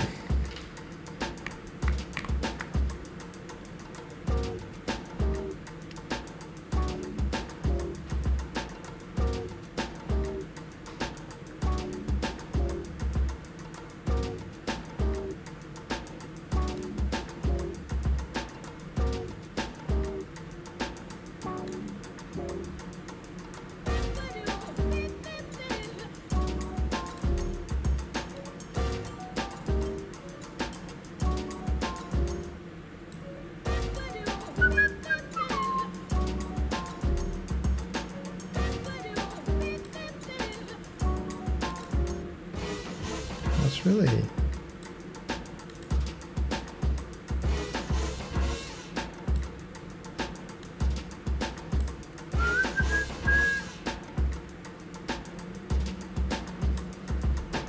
It reminds me of The Witcher. Sometimes you go close to Witcher foliage and it was like, whoa, getting all crazy.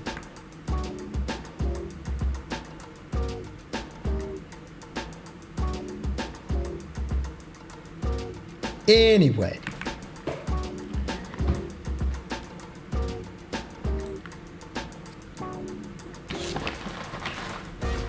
Well, I think that was a good stream. I'm happy. I'm happy. I hope you're happy. I hope you're happy.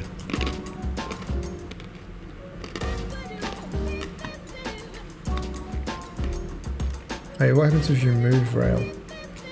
You get the little path that you drew. Go round on a loop. Attaboy.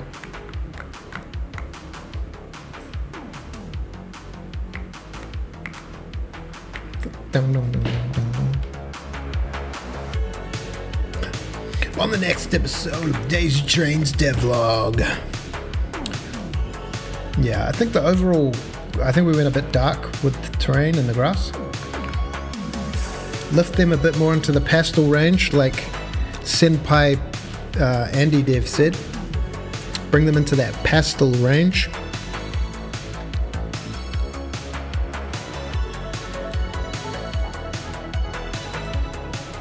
Yeah, jungle trains. It is. It's getting like jungle trains, isn't it? But then, you know, how good would it be to have like a jungle biome with little tiki torches and stuff? Desert trains, jungle trains, temperate trains, beach trains, snowy mountain trains.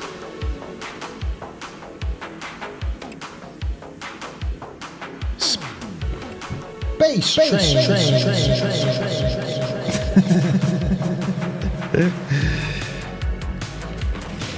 Yeah, I'll probably tweak with it a little bit more and then post a screenshot on Discord. Be like, I figured it out, guys.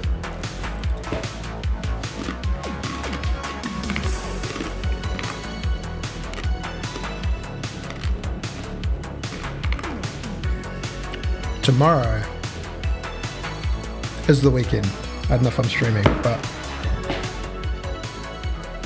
yeah, the tunnel, it's only because of the load. Oh, look at that, it does nice things to the load doesn't currently deserialize that.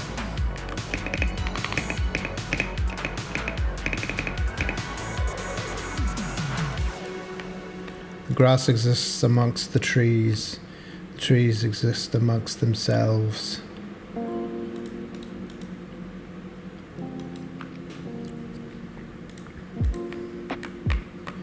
A tree-y thingy.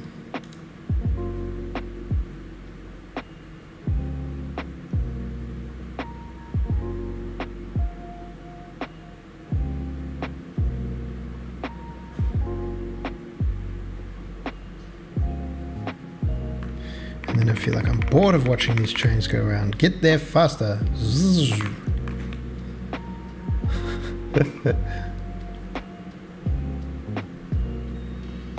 Even we're out at distance, we've got 1,000 frames a second.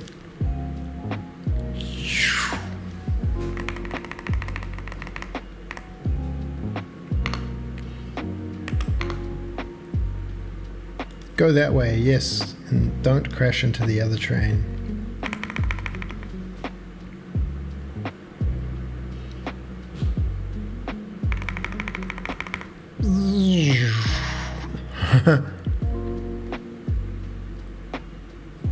I feel like they're gonna overlap at some point. Maybe not. They've equalized. Can we get another train?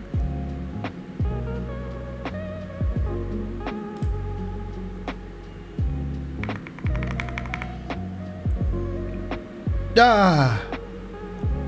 They've de-equalized.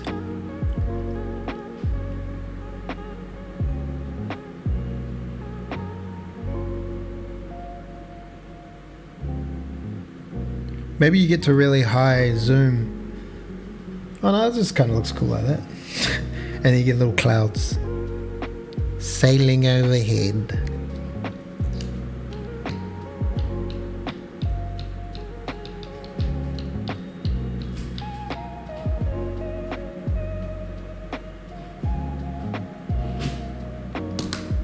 Alright, yeah, maybe tomorrow we'll do some fun serialization of things like trees and tunnels.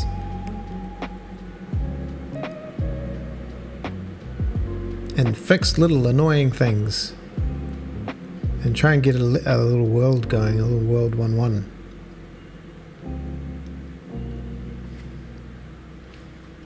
Doing grass. Ah, the speed's up through the roof. Thanks, Jesse. It's always good to see your body on this journey, this epic quest. Yeah, we said it there. Setting those goals at the beginning was pretty good.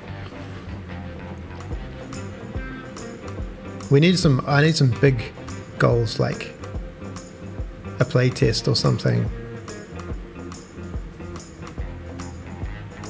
Internal Discord beta alpha. See who can break the game.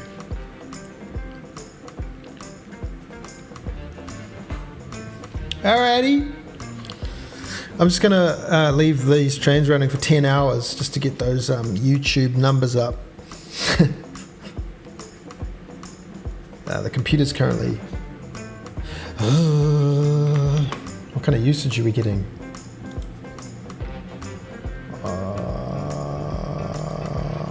Wait, it's using...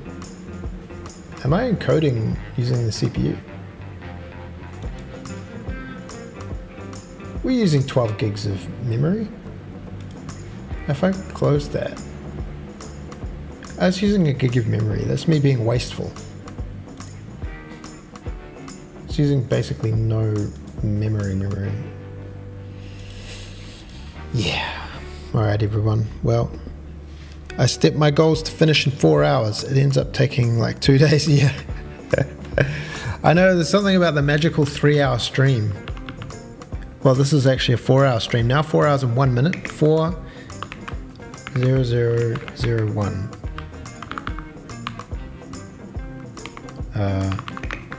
Done. Stream 24, the grass is greener. That's cool. Maybe I'll keep a little list of the streams and what we did, and we can all look back and we ain't looking back.